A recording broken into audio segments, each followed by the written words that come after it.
ask that everyone be patient as we navigate this together. We have two formats for participation, the Zoom web application as well as teleconference. And before we begin, I want to review some guidelines and general instructions for the meeting. These are important, so I ask that you please pay close attention. Please silence your other communication devices such as your cell phone or your desk phone, and this will ensure that we're not hearing any feedback or causing interruptions during the meeting. And during the meeting, all participants on Zoom, except for the board members and South Coast AQMD staff, will be placed on mute by the host. That means you will not be able to mute or unmute your lines manually. After each agenda item, the chair will announce public comment. For those on Zoom, if you'd like to make public comment on the Zoom screen, please click on the raise hand button. And this will signal to the host that you'd like to provide public comment and you'll be added to the list. And if you're using Zoom on your smartphone, please tap the raise hand button on the bottom of the screen. And for those calling in using the phone line only, you can dial *9 on the keypad to signal that you'd like to comment. Your name will be called when it's your turn to comment and the host will unmute your line automatically. Please note you can hang up or leave the Zoom meeting at any time. For matters of decorum, we ask that you adhere to the speaker time limit, that you treat others with courtesy, civility, and respect the public meeting process. And with that, Dr. Burke, I'm going to turn it back to you. Thank you very much, Wayne. Why don't we all rise and join me in the Pledge of Allegiance.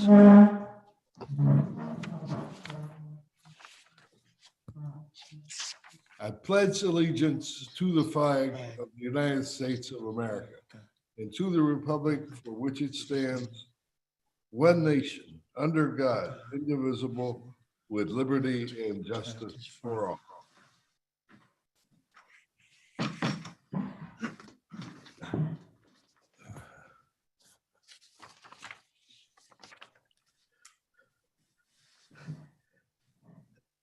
With that, I would ask if any of my colleagues have any comments this morning. Yes, Mr. Chair. Yes, Mr. Caccioti. And I have a couple of photos for you, Mr. Chair, if they're ready. Okay. Mr. Chair, I've got a new landscape crew for your house. These are the 4 gentlemen I hired. You may recognize the guy on the left in the orange, someone we just put on our hearing board alternate. This is the Compton Unified School District. There's a chair of the board there, a president of the board in the orange shirt, a gentleman from Orange County who sells electric lawn equipment, Dan May from the American Green Zone Alliance, second from right. These are all the electric lawn equipment are part of our program that Wayne and Matt have been really pushing well. There's a riding lawnmower, 60-inch, all electric, a stand behind Dan. There's a weed whacker. There's the saw Micaiah has. Dan's got some handheld leaf blowers. I've got a handheld leaf blower from one of the 6 manufacturers. So we were over there and they're looking at, you wouldn't believe this, they've got 32 locations, Mr. Chair, 32 in the city, and some are like 5 or 6 huge fields. One was right across the street, has several soccer fields, all cut by polluting diesel or gas mowers. So they're looking at that. We want to thank Micaiah for setting that up. He's a great addition to our family here at AQMD. Next. But we don't stop there, Mr. Chair. We're over in the city of Irwindale just last week, and there's we had about 12 or 13 from the maintenance staff, public works, looking at our equipment. We brought it over there, put it out. There's Dan in the middle, opening up the back, showing the batteries, where there's no gasoline engine, radiators, and all that type of stuff, oil. Next. So we spent about an hour there, and we let the workers demonstrate the equipment. We'll even take it there for a week or so, let them try it out, see if they like it. These guys were really, men and women, they were very much interested in this. And this is our riding lawnmower, one of the workers that cuts the field there. Next. And that's the background. It says Irwindale, City of Irwindale in the background. That's their big park right by their city hall. And again, explaining this, that's the worker that will cut the fields. And they're really excited about it. He said, I got like 4 years to retire. And I'm so glad I'm going to finally be breathing clean air. Next. And this is as we're about to finish. It was really hot that day, so workers were waiting under the trees. And you can see some of the workers on the right doing the weed whackers. You got the leaf blowers. They've got the backpack leaf blowers. some chainsaws there. They actually were curious. They hope the program keeps going. They said, we want some of this stuff. I know the program's slowly running out of money, but very successful. I want to thank Wayne and everybody for supporting this, and Mr. Chair for allowing this. Just a great program for cities, school districts, nonprofits to really get involved and transition from this polluting equipment to electric. Thank you, Mr. Chair. As usual, Mr. Cacchiotti, you just have never ceased to amaze me. And I'm glad you got Mackay out there to see this machinery operates, because he has been one of the young people that I've been talking to over the years who's been very interested in our mission. And I'm glad that it's turning into something that's going to be productive for the people of Compton. Thank you. Mr. Chair, I'd suggest we just do a quick roll call before we get into any of the action items. All right. Mr. Chair, I wonder if I could make a couple of comments, please. I think Surely. I use the old-fashioned way of raising my hand. Anyway, I also want to thank Mike, because through Mike's enthusiasm over this lawn maintenance equipment, and through Mike's help, we got the Green Zone people to come down to my city, and my city in this area have adopted the program, the Green Zone program. So we're in the baby steps now, but hopefully we can expand that and get to a point where we can rival what Mike's doing down in his area. The other thing I wanted to mention was that through state legislation, well, it's been probably 2 years ago, it was ordered that California Resources Board and the California Transportation Commission, and now the AQMD, collaborate on the separate programs they were doing to reduce greenhouse gases. So that coalition met this week, and there are plans underway through the California Transportation Commission to produce in the next year a plan that more closely aligns the programs of CARB, CTC, and HCD on a program to reduce greenhouse gases. So watch for that next year. And also just want to mention that AB 617 programs are marching along, and I want to encourage my colleagues on this board, when you have a chance, to tune into some of those community steering committee meetings and just see what's going on. It's a major program in the South Coast in collaboration with CARB. So it's well worth tuning in from time to time to see how they're progressing. And those are listed on the calendar with the Zoom link. So it's fairly easy to do. We don't have to drive miles and miles. You can just walk into your study or your wherever your computer is to tune in. So that's it. Thank you, Dr. Burke.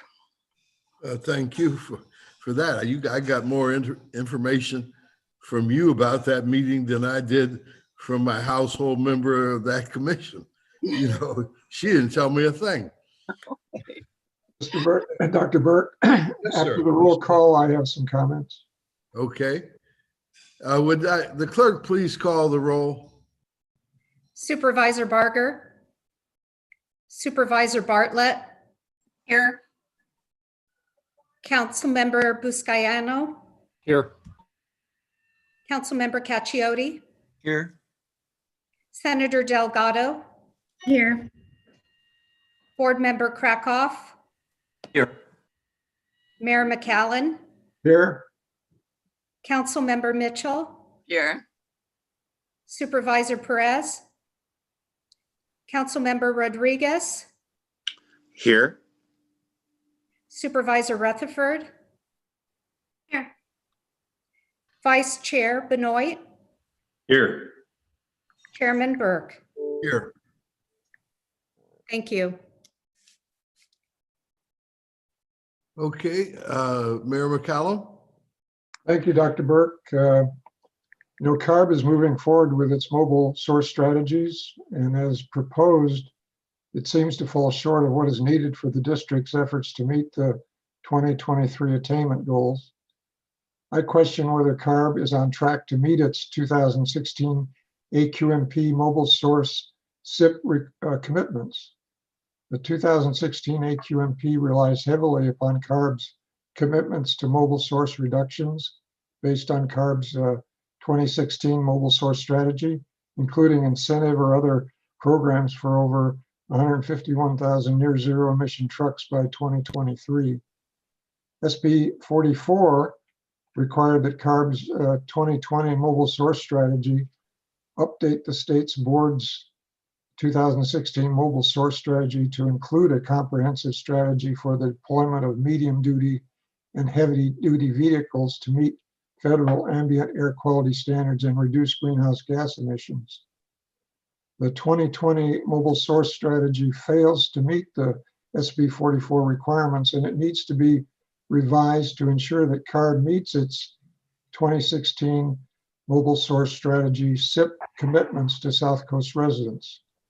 So my question is, what is our staff doing on this issue? Are we preparing a comment letter to CARB pointing this out? If you like, I can respond, Dr. Burke. Yes. Yeah, thank you, Mayor. Mayor, your analysis is spot on. And we've actually submitted a comment letter to ARB. As you know, this is their draft document that's out there. We've done a thorough analysis. We don't believe that it meets the legal requirements as specified under SB 44. We know that that, in fact, has been raised to CARB. And the points that you make is that the mobile source strategy seems to be focused on 2035 and 2045 and not the obligations that are necessary under the SIP. We, in fact, have a meeting scheduled, and this is not a Zoom meeting that I'm talking about, a physical meeting with CARB on Monday to discuss, amongst other things, the mobile source strategy, where they are, how, in fact, CARB intends to meet the commitments made as such. So we are very much engaged on this issue, and certainly have been talking to Mayor Mitchell, who also is aware of the situation and raised these points to CARB executive staff as well. I know she did, and I just wanted to get your response to find out what we're doing. Thank you so much. Yes, Mayor, my pleasure. Mayor McCallum, you know, this is not the only issue that this kind of divide has risen. Many years ago, when I served on CARB, I floated the idea that CARB's board membership should be directly proportioned to the population that it serves. And obviously everybody thought that was a horrible idea. But with the tenure of the electorate today, I think that maybe we should consider floating another bill or see if they're interested in if there's a legislator that's interested in doing that, because and CARB does the best they can, but the sensitivity to our area is mixed in with the rice growers and the farmers, and so they need to take care of those people, obviously. But we need some special attention to 49% of the population here in this district. So maybe whoever is the appointee to replace Ms. Mitchell when she's gone can explore that if that's of interest to them. Chairman Burke, I just want to say that during the entire time I have been on the CARB board, I have repeatedly and frequently brought up the issue of our ozone requirements that will hit us in 2023. And I'm well aware that the mobile source strategy, which was supposed to address those issues, fails to do so, not only the 2023 deadline, but the 2031. And so obviously I will be working with our staff and with CARB staff to see what we can do about that. I have been asking the question over the last couple of years about how CARB is going to coordinate all of the programs that we have on mobile sources and the incentive programs so that we can meet those deadlines. They have often responded to me, it'll be in the mobile source strategy. So now we have it and we don't see it there. So it is a huge issue for us. We know we need at least 110 tons per day of NOx reductions. And as you've heard me say, we have been eking it out here and there, but we're nowhere close. And I've heard recent estimates that we need more than 108 tons per day. So it's truly problematic. And so I fear what will happen when we can't meet the deadline and what the penalties might be. So we're working on it. I'm well aware of it. Well, let me make this perfectly clear, Judy. In my 28 years on this board, you are the best CARB member that we have ever had, period. End of story, no question. I take that to my grave, okay? And so I don't think there could have, if there just was impossible to have anybody better than you. And your interest and your drive and your ability to get along with people, which is important, has just been a great benefit to the people of the South Coast. So I know that no rock goes unturned on your watch. So thank you. Thank you. Is there any other comments by any other board members? Okay, then let's move along to the consent calendar.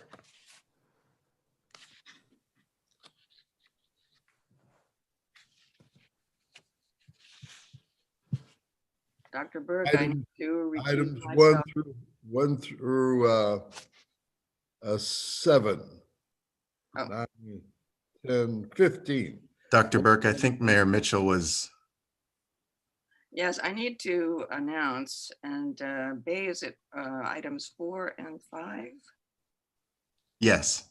That while I don't have a conflict of interest or any financial interest in those issues, CARB is involved in them, and so I need to announce that I'm a member of that board. Anyone else? Just like to pull item number 3 for a quick question for staff. Sure. Do we want to take the question first? I'm sorry, Ben, what did you say? Do we want to take the question first and then see if we can keep it in the same item so we can vote on all at one time? Item number Absolutely. 3? There's no other question on any other item by any other board member? Then why don't we do that? Mr. Cacchiotti, item Thank you, 3? Mr. Chair. This is a reimbursement to the CEC of some costs, I guess, when he did an audit. And it looks like we did a great job complying with everything, Wayne, which is great. And I understand, I read the report. I was just curious what the issue was with the contractor who wasn't able to pay the $70,000. What happened? What was unsupported? And secondly, can we recoup that money? Thanks, Mayor Cacchiotti.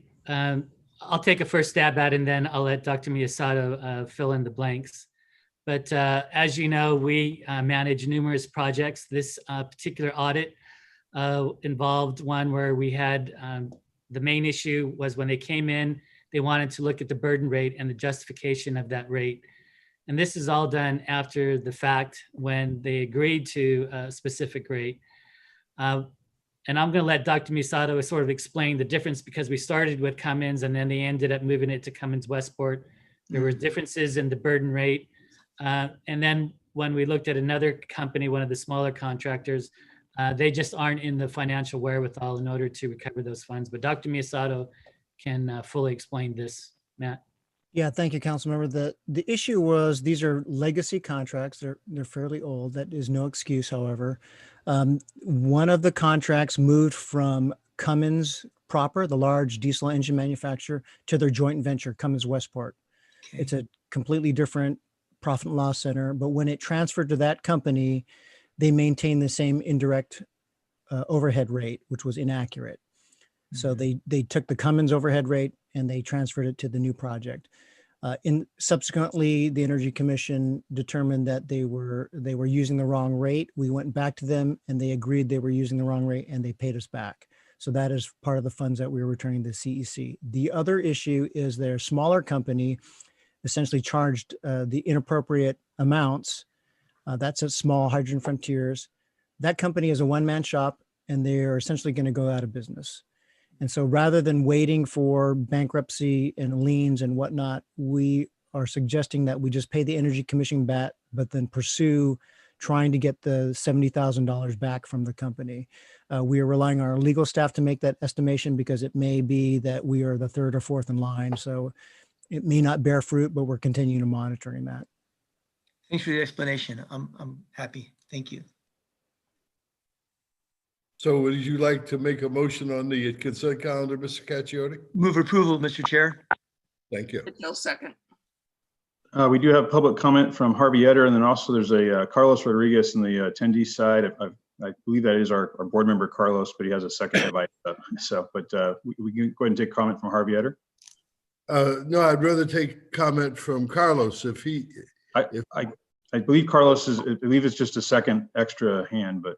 Yeah, I think it's a technical glitch here. I have no questions, but thank you, Mr. Chair. I'm going to try to resolve this. Problem. Okay, then let's hear from Harvey Etter then.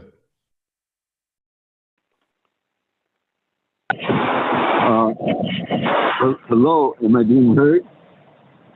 Hello? Yes, Harvey, go ahead. Hello, am I being? Okay, hi. I'm Harvey Etter. I'm talking for myself, for PSPC, etc. This is in protest.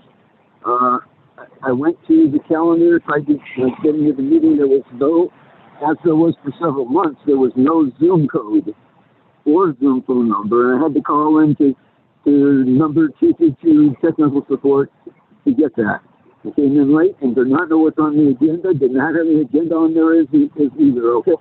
We've worked on this and put time into it and got it changed, and now it's going back the other way. This stuff's illegal when it's not open to the public. There's a public process, there is the Brown Act, all kinds of other laws and case law and everything else. So, you know, I don't know what to say, folks, but this is not acceptable. And Dr. Burke, I wasn't aware about the comment you made about carbs. I'm sorry, I'm on the street now, folks. I think that's a great idea, and get more interest anyway. Also, we're litigating with you folks. Okay, we're in settlement conference. We got in less than a month, we're hitting a statute on a year. December 3rd, we got run out by the secret police, the FBI, and the federal marshals. Not allowed to file papers, responding to Federal Register, and the lack of what you folks have done. You folks, CARB, the state of California, OPR, the governor, and all captured agencies, going back to an 85 60 minutes on Firestone Rubber, Standard of California, and General Motors, forming a corporation, wiping out the green car here in LA. Remember that could have been electric. And they did it in 40, 50 cities.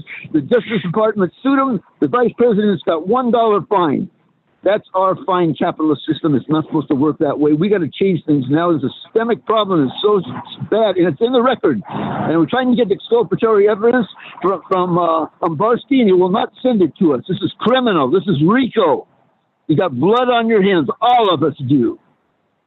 All right? This is the real world. Fine. Comments?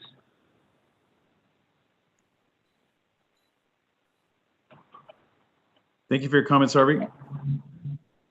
Is Sorry, you there had problems finding the information on the website. I did check. The information is on our website with the Zoom meeting information, and I believe my staff checked it on Friday, and it was there as well.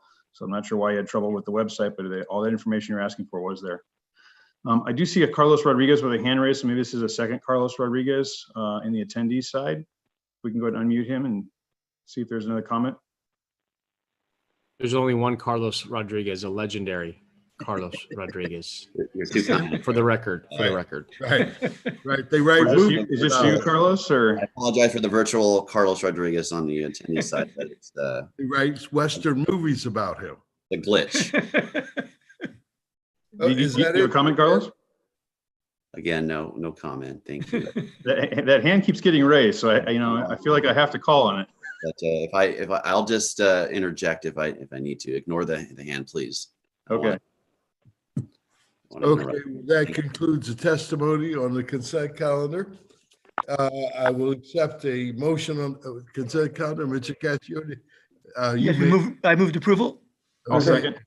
And we have a motion and a second. Would the clerk call the roll?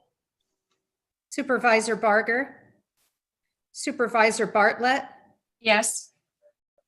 Councilmember Buscaino, Buscaino, yes.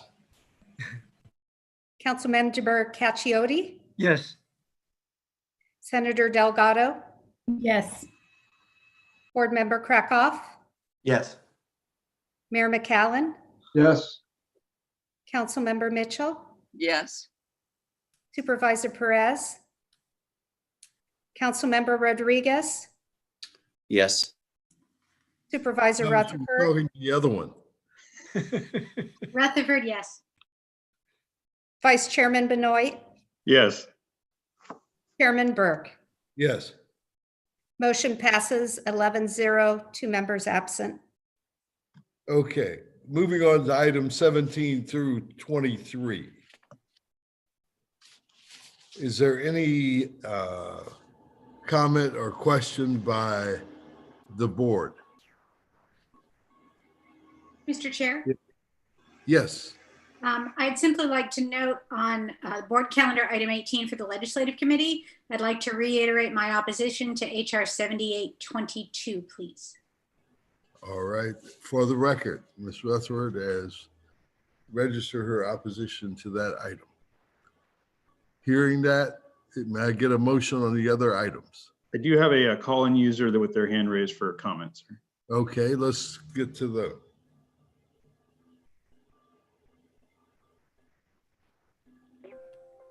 Call-in user, go Hello. ahead. Can you hear me? Yes, go right ahead. Yes. Right. My name is Ranji George. Good morning, board members. And I tried to raise my hand in the previous consent calendar, but somehow it wasn't taken in. Just if I can briefly say something. I'm from Technology Advancement Office. I've spent 25 years in natural gas, battery, and fuel cell technology. So I am a little concerned at the proposal, Carl Moyer, for trucks. I appreciate you giving more money for zero emission trucks, but for hydrogen, given 20 years of neglect by ARB and CEC and all the rest, we need some additional funds for hydrogen zero emission technologies. So if you're giving, let's say, 50,000 for a battery electric, I would appreciate if you give about double or at least 50% more to encourage this technology to come in board. Number two, I would encourage board members to us staff to have a plan for recycling of all these battery projects. These are humongous battery projects coming down the line, and I would appreciate they have a plan to recover the batteries and how they are exactly disposed and audited. This should be part of our environmental stewardship. Now, on the other point of item number 21, the technology meeting on that, I want to thank staff, Naveen Bari, Joe Implipint, and Matt Mayasuri for hosting the Cal EPA speaker. It was a terrific presentation, and even more terrific was the discussion that proceeded afterwards. Thank you, Mr. Buscaino, for allowing a free flow of discussion. For 30 years, I've been with the technology advancement, or 25 years, sorry, and I've never heard such a fruitful discussion as each board member raised from their particular expertise issues that we need to address. And I hope all the board members will listen to these comments carefully. I've been presenting these for 8 months. I've lost hope. I was getting despair about this. But I want to thank each individual members, that including Judy Mitchell, who raised the issue of rare metals, Madam Lisa Bartlett for her technology comments, for Mr. Rodriguez on the battery recycling, and of course, Mr. Cratcho. Thank you, board member, for taking the alarm. We are having a clean fuel, clean ARB truck rule, and this they are pushing these batteries. And Mr. Cratcho asked very serious questions. Where are we going to address that? Dr. Burke, I believe it was Ranji George that was raising his hand for the initial consent calendar items. Is it okay if we give him another 3 minutes to speak to anything on the consent calendar he wanted to speak to? You would have, for the consent and the board calendar. I think he was the Carlos Rodriguez. 3 minutes. Yeah. So for both of them. But we didn't let him know that, Bay. So can we give him at least a minute or two to talk about the? Yeah, I think that's fair. Items? Yeah, no problem. Let's go ahead and give him 2 minutes. Ranji, we apologize. I believe we might have had you misnamed and that you were the Carlos Rodriguez that we were referring to. So Ranji, why don't you go ahead and speak for another 2 minutes on anything on the items 1 through 15.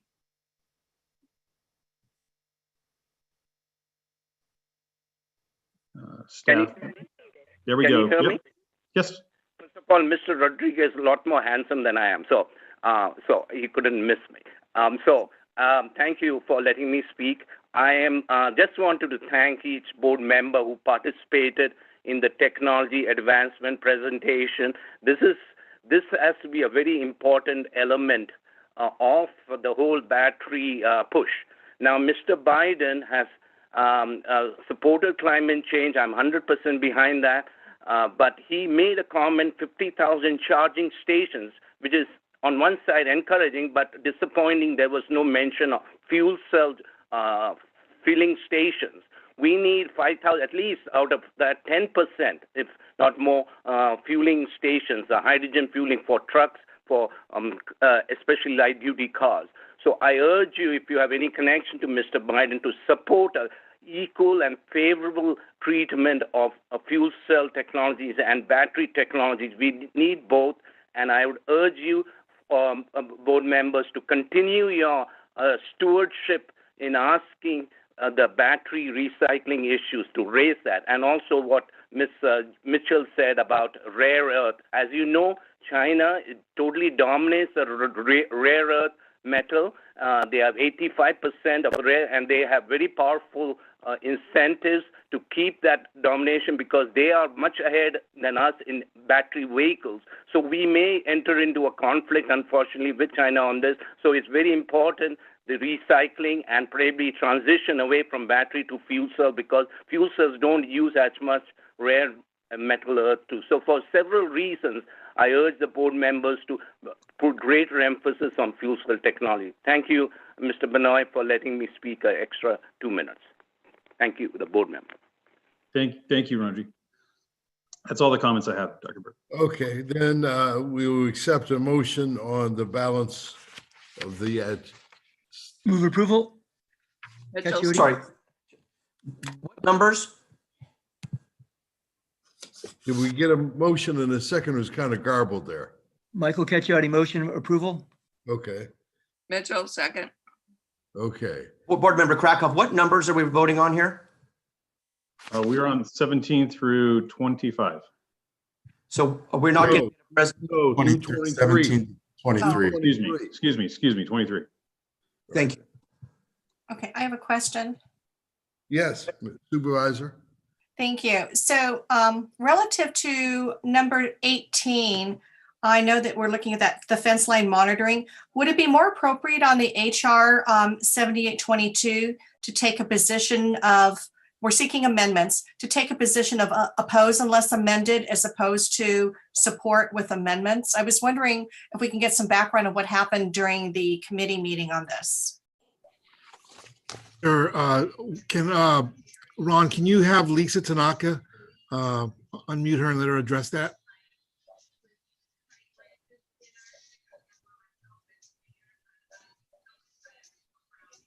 Lisa's able to unmute herself. Go ahead, Lisa. Good morning. Good morning, Chairman and board members. So the background is discussion on HR 7822 by Congresswoman Lisa Blunt Rochester.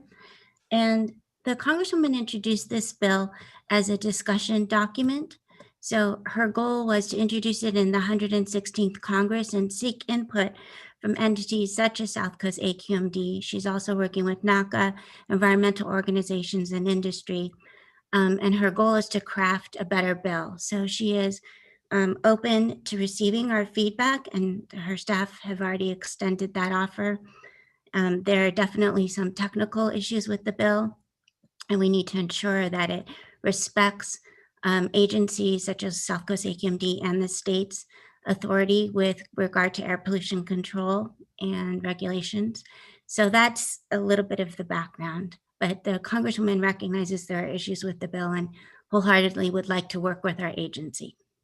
Okay, I was just wondering, because we have different options in that legislative committee, looking at the different options relative to HR 7822 for AQMD to look at it as taking an oppose unless amended position. So we're very firm as opposed to a support with amendments. Because a lot of things get thrown in at the last minute and you don't want to end up supporting something that is not in the best interest of our agency and those that we serve. So I don't know if we can get some additional information from any of the committee members on this as well. You know, I'd like to ask the committee chair if she remembers the discussion on that bill. Yes, Dr. Burke, I do remember that. As I understand it too, Lisa, correct me on this, but she plans to introduce this in the 117th Congress, right? It's right now just kind of in a formulation stage. Is that correct? Yes, you are correct. And it certainly is a policy that we support, that we actually have embodied in our own processes here in the South Coast. And what I mentioned at our meeting was that most of the states across the nation do not have the heft that we have in California, and particularly, as you know, South Coast is the largest air district in the nation. So we have vast resources here, which we have used to look at monitoring and to actually implement it. And our idea was that we could be helpful to the author of the bill in fashioning a program that would work in other states that have, many of them don't have more than a few people employed on air quality measures. And of course, we have, you know, quite an infrastructure behind us to do the work that we do. So it's very much in the baby stages of getting developed. And we want to make sure that what is developed is not in conflict with what we do in California. So our idea was to get in on the ground floor and help them fashion the language of the bill in a way that works for other states across the nation and aligns with what we are doing in our state. So I think oppose would be a wrong position because it certainly isn't a policy that we would not embrace. We embrace it and have fully implemented it here in our state. So I think the action was correct, that our staff would get involved with the author of the bill in the next Congress to fashion a program that would work. Okay, is it just staff that's going to be involved in the process on the legislative side, or is the legislative committee and the members going to be engaged as well? I believe, what I understand is that our staff would be engaged in it. I mean, it would come back to us as it gets finalized for us to look at it, but I think the idea of it was for our staff to help them fashion the correct language that works in our district and would work in other states. Okay, I just want to make sure that the legislative committee members have an opportunity to engage with the AQMD staff so that when the conversations take place, all the stakeholders have a chance for input into the process. Correct. Mr. Chairman? Yes. Supervisor Bartlett, you've raised some of the concerns that I raised in legislative committee, that it strikes me that while Councilwoman Mitchell is correct that we do these kind of programs here, we do those because we're the local leaders on it. And to begin establishing federal government programs on fence line monitoring is worrisome for me. It should be worrisome to this agency. We ought to be seeking to retain local control. We're already frustrated enough with CARB's efforts to really govern what we're supposed to be doing from the state. And that was reflected in Dr. Burke's comment that that board should perhaps be represented by population. It isn't, and yet they're still imposing things that we need to do. And now we're taking it up another level and having the federal government do that. That's concerning to me. I also, one of the questions I asked was whether any of the programs highlighted in the bill as it's drafted or the funding would accrue to us. And the answer was no. So I don't see a need to be supporting legislation like this. Happy to talk with the member about the technical needs and the experiences that we've had, but I don't think we should be in a position of supporting this. Okay.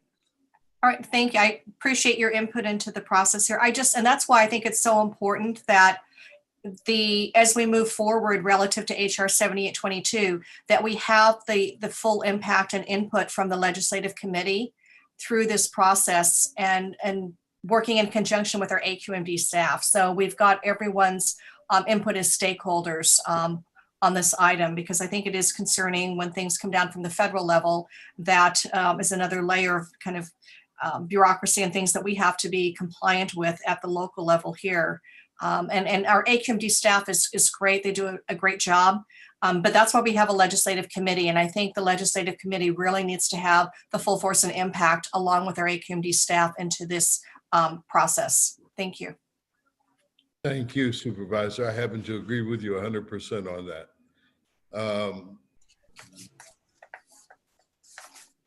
Do we have a motion on, we have a motion and a second. Is there any more comment? Would the clerk call the roll? Supervisor Bartlett, Yes. Councilmember Buscaino, Yes. Councilmember Cacchiotti, Yes. Senator Delgado, Yes. Board Member Krakoff, Yes. Mayor McCallan, Yes, with a no on 18. Councilmember Mitchell, Yes. Supervisor Perez, Councilmember Rodriguez, I just want to clarify, was the item 18 that Mayor McCallan was voting no on the same item that Supervisor Rutherford was referring to? Correct. Is that correct?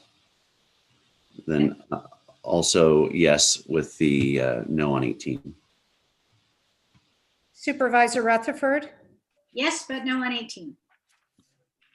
Vice Chairman Benoit, Yes, but no on 18. Chairman Burke. Yes. All right, Chairman Burke. Yes. Yes. So Carol, could you register mine the same with a yes on everything except a no on 18? Thank you. Thank you.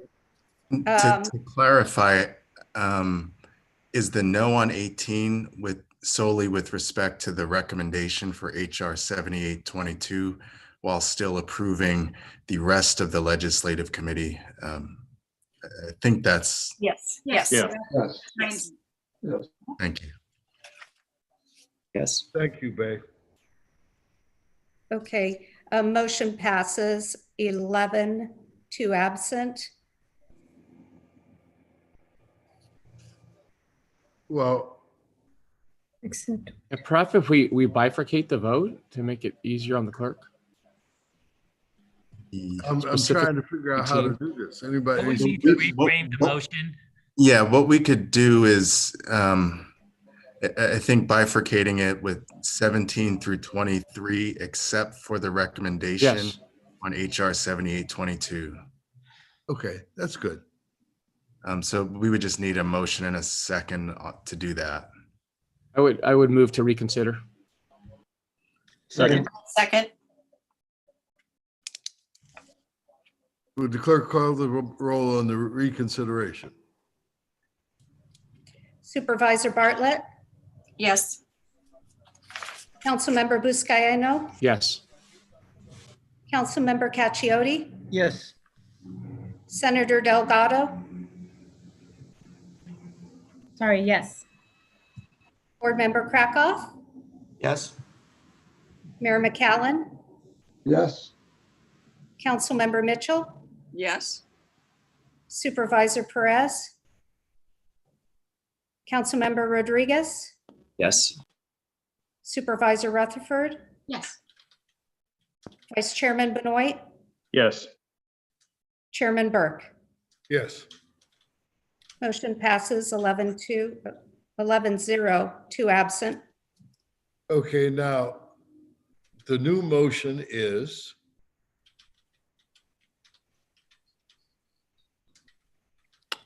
I think it would be, I'll move items 17, 19, 20, 21, 22, 23, and 18, except for HR 7822. is there a second to that motion? Second. Is there any comment on that motion? Hearing none, would the clerk call the roll? Supervisor Bartlett, Yes. Councilmember Buscaino, Yes. Councilmember Cacchiotti, Yes. Senator Delgado, Yes. Board Member Krakoff, Yes. Mayor McCallum, Yes. Councilmember Mitchell, Yes. Supervisor Perez, Councilmember Rodriguez, Yes. Supervisor Rutherford, Yes. Vice Chairman Benoit, Yes. Chairman Burke. Yes. Motion passes 11-0.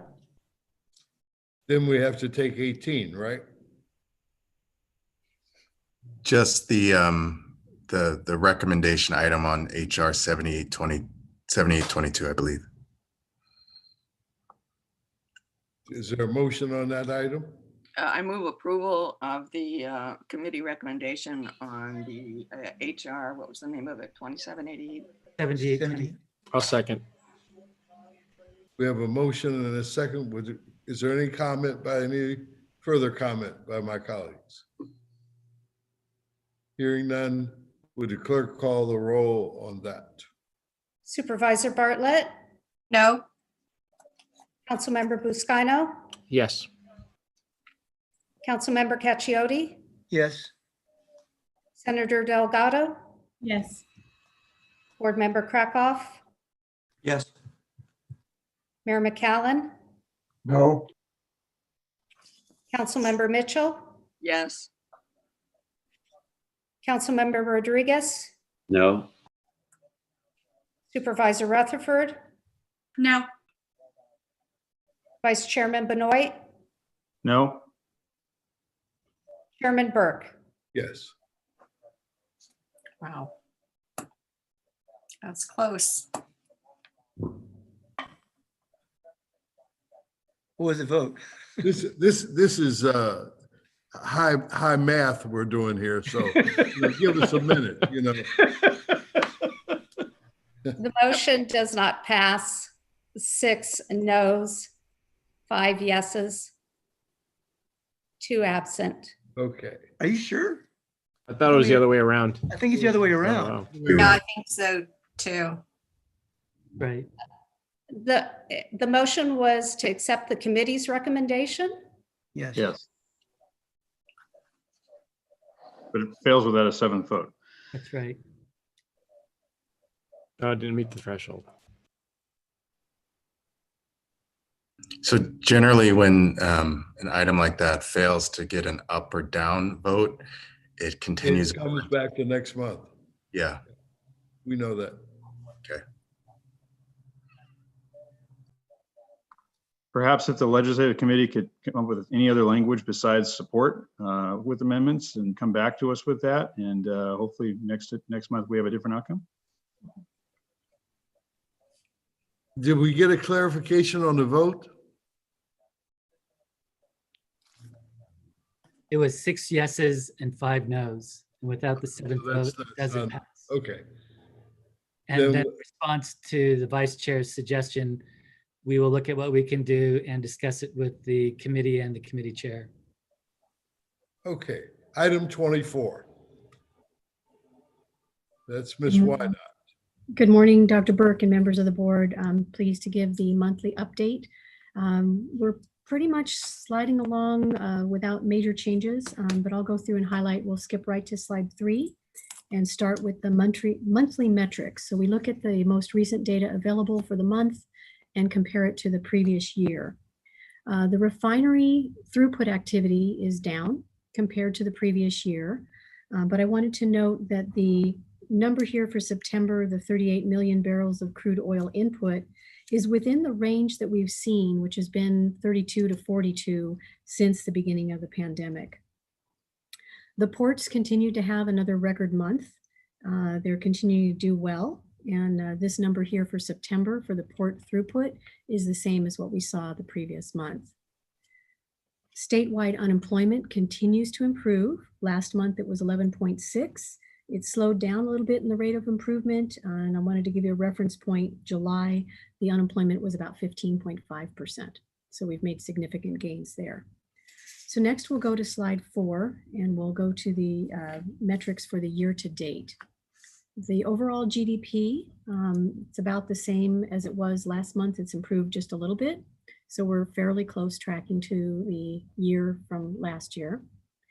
The refinery throughput year to date is down about 18% overall, and that's unchanged from the amount that was for the previous month. The year to date port throughput is down 5% for the entire year. Last month it was down 8%. And we do see that we anticipate about the same level going forward for the rest of the year. Okay, and then we'll switch to slide 5 and the subsequent slides. These are the information that's on those 2 summary charts, but we'll go through them individually. The color scheme here, the blue for the next several slides are fiscal year 18-19, orange for 19-20, and then the gray or silver dots are the most recent fiscal year. Revenue is continuing to trend fairly closely. Last month, we had some checks that had come in a little bit earlier than anticipated, but October, our revenue was pretty much right on track with the previous fiscal year. We can go to slide 6, please, for expenditures.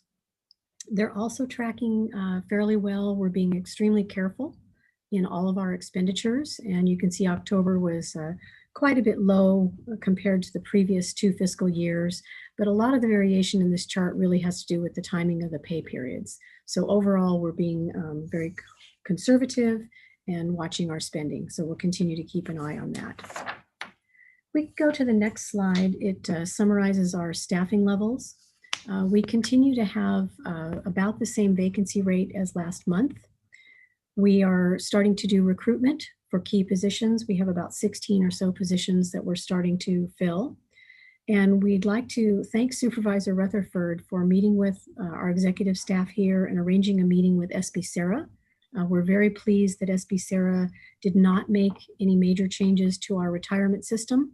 So in anticipation, we had expected multiple employees to retire, and we really only had just a small handful of people retire at the end of the month, sort of abruptly. So that was really great news for us. And I would like to point out, I'm sorry, the filled positions on this should be 790. That was a typo.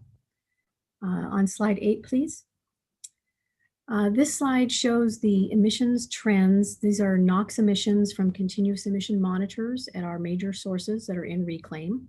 You can see the orange line is calendar year 2020. We continue to trend lower than the emissions from the previous year, and we will continue to keep an eye on that.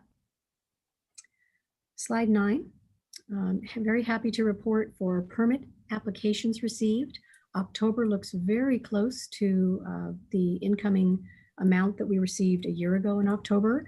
And we actually have probably about another 15 to 20 applications that are in the queue that didn't make it into this end of the month summary. So I suspect that October will be right on target or even slightly higher. So that's actually a little bit of good news for us. Year to date, we're down about 19% for the permit applications, but that's improved a little bit. The previous months, it was about 20. So we're hoping that trend will continue. Can we go to the next slide, please? Permit revenues continue to track very closely, which is great because this is a $60 million revenue stream for us. So we're pleased to see that the permit revenue overall is looking pretty good, although we expect there may be a lag and we might see this dip down in the next 6 to 12 months as the permits get processed and those fees get recognized. Next slide, please. The annual operating fee revenue also is trending extremely closely. So we're going to keep an eye on that as well. So we can go to slide 12, please. This is the requests that come into our fee review committee for payment plans. And a very small number of these are for correcting errors. And we're trending very closely the last 3 months with the previous year, which is actually a little bit surprising to me because we are still seeing a lot of potentially expired permits, but we're not seeing a lot of requests for payment plans. So we're reaching out to all of those companies. And the next slide shows that a little bit more closely. So the expired permits by month, again, the solid colors here represent permits that are actually expired because people have a year to reinstate if they have not paid the permits by the due date. What we're seeing is a trend that even though these numbers are quite high, so October we have about 300 potentially expired permits. In September, that number was over 500. It was 529, and it's already dropped down to 172. So we're seeing large drops, and within 30, 60, 90 days, those numbers are coming down by halves. And out of this 300 or so permits this month, there are 10 facilities that represent 1/3 of those permits. So we're going to work with those companies and see if we can get them on a payment plan and help them out. We also expect by the end of the year that we'll see probably about 100 dry cleaning permits for perchloroethylene equipment that will expire. Some of those will be replaced with hydrocarbon machines or wet cleaning machines, but there's an upcoming deadline in our rule that's been on the books for 17 years that will phase that chemical out. So we expect to see some additional permit reductions there. The last metric that we show is the CEQA documents. If you can go to slide 14, please. And we're trending very closely the last 2 months as well in terms of the number of CEQA documents received each month. The following 2 slides are the summary tables again, just for your convenience. That concludes the presentation. I'll be happy to answer questions. Thank you. Any questions from Ms. Wynot? Let me say, from my perspective, that this information was generated because of the pandemic. But I think that this kind of information is vital for every board member to have all the time. So I know it's extra work, but it's just such vital information to have at your fingertips that we got to think about making this a permanent item on the agenda. Just my personal opinion. I agree, Dr. Burke. Huh? I agree, Dr. Burke. Good. Thank you. Questions? Michael, did you have a comment? Mr. Chair, yeah, just a question for Jill, please. Jill, on that screen where it was one of the last screens said permits expired by month. I just have one question. Can you put that screen up again? Sure. Thanks. So can my IT support staff help with that, please? I don't have control over my screen. The previous one. 13. Keep going. That's the one. Thank you. Sure it is. What so you made a comment that the one in October is one company was 1/3. I was just curious who the company was and what industry that is. Oh, I'm sorry. 10 companies make up 1/3. There's one company that's an asbestos renovation company that has 29 of these permits, and they operate throughout the basin for asbestos renovation. After that, the next one is there's 15 permits from a manufacturer in Gardena who does clay blending. They have ovens, spray booths, and then there's the rest of them that are making up between 5 and 10 each. There's a couple of hotels, there's a tire company, an extruding company, and a couple of LA County facilities, and those I think are just a little bit late on theirs. So it's miscellaneous. The ones that make up the vast majority are pretty much smaller industries. We're seeing auto bodies, dry cleaners, gas stations, and miscellaneous. And what we're doing is reaching out to all of them to let them know that we do have the option for them to get a payment plan for up to 6 months. And that can be done. It's no additional cost for them. So it spreads out that payment.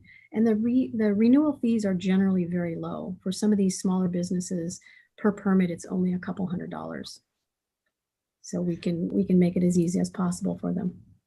That's interesting. Just a quick comment, Mr. Chair. I had a case yesterday to prosecute a civil prosecution against a auto repair dealer smog shop in LA County, Ventura County border. And as I questioned at the end, I asked him about his business because we're trying to invalidate his smog check license. And he said, you know, my business is down like 75, 80%. I used to smog like 15 cars a day. I get maybe 1 or 2. So that's interesting. A lot of these auto body, car repair, smog shops, and there's hundreds and not thousands in the state, are really hurting. No question. Any other comments on Ms. Wynot's report? Board Member Rodriguez, I believe has his hand raised. Okay. Thank you. And it was the same slide 13. Just want to first say that I think the information, as Dr. Burke mentioned, very helpful. Appreciate the hard work by staff to provide that for us each meeting. Secondly, as to the effort to continue to inform the applicants about the payment plans, really appreciate that concerted effort to continue to inform them about that. And then lastly, just curious, based on the year to date, could you clarify as far as the total expirations year over year, what was the percentage increase or just curious? You know, we actually asked that same question, and at least so far, we're not able to pull that information from our previous. I mean, we can add up all of the blue dots here, and that can give you an idea about the number for the year to date. I haven't done that, but looking back historically, we were trying to see. So for example, pick October, you had 57 and 97 permits that actually expired. We asked the question, how many potentially expired? Are we seeing something in the 200, 300, 500 range? So this is a normal pattern. And our database does not allow us to pull that information. It wasn't designed to do that. So we only started tracking the difference between the potentially expired permits and the actual permit expirations once the pandemic started. So we're going back to look at that again to make sure that we can't get that data. But I can certainly, for the admin committee or for future, add up the year to date. Yeah, just to clarify, we know how many expired through this time last year. Do we not? So actually on the summary charts, can you go to the very last slide, Paul? I wasn't really inquiring so much about potentially, I was just like the actuals through October of last year had expired and how many have expired through October of this year, and kind of do a year over year.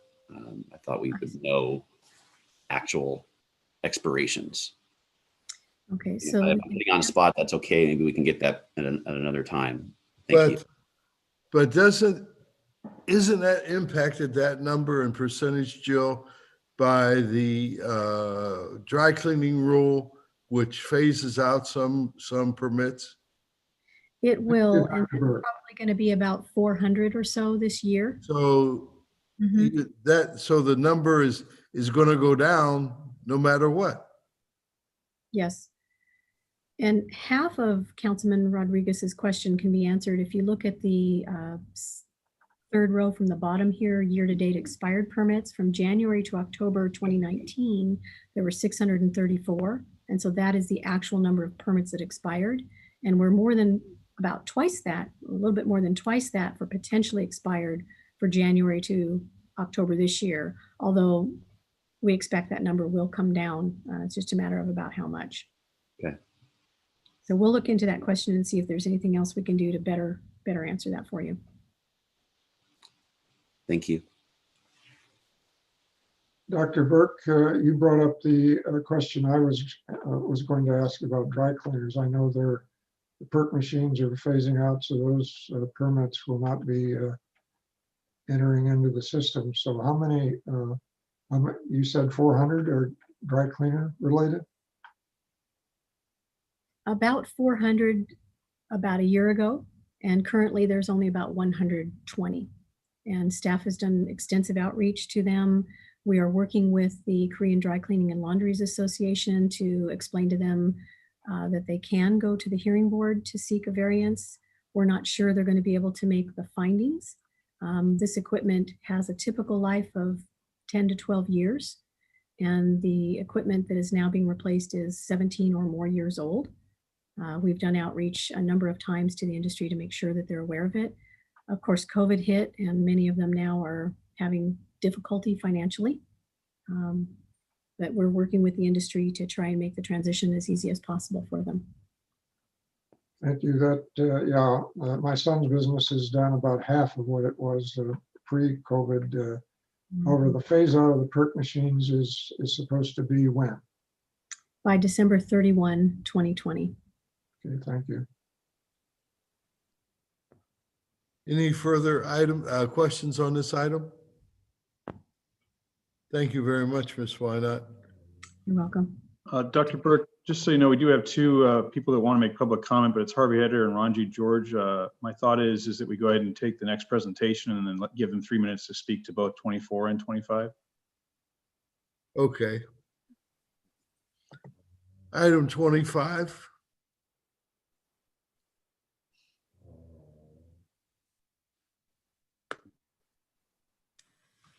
Good morning, Dr. Burke, members of the board. My name is Scott Epstein. I'm the program supervisor of the Air Quality Assessment Group in the Planning Division. Next slide. So I think we have a pretty interesting presentation for you this morning, exploring the atypical air quality that we saw in 2020. So first, we're going to look into the ozone data that we recorded this year. We'll try and identify reasons why it was such an anomalous year, such as meteorology and emissions. Then we'll look a bit at the PM 2.5 data, and then at the end, we'll discuss some of the policy implications of this past year. Next slide, please. So you've probably seen this slide before, so we can do it quickly, but there are many factors that influence ozone concentrations in our area. So first, the obvious one and most important one is emissions. NOx and VOC emissions can come from a wide variety of sources, such as vehicles, wood smoke, consumer products, vegetation, etc. Temperature also affects ozone levels. So this works in two ways. One is that the reactions that make ozone speed up when it's hotter. And then also the emissions of certain VOCs increase when temperatures increase. Season also affects ozone levels. Long days with high sun in the summer tend to have higher ozone levels because that's one of the key ingredients to form ozone. And then mixing and ventilation of the air basin also influences ozone concentrations.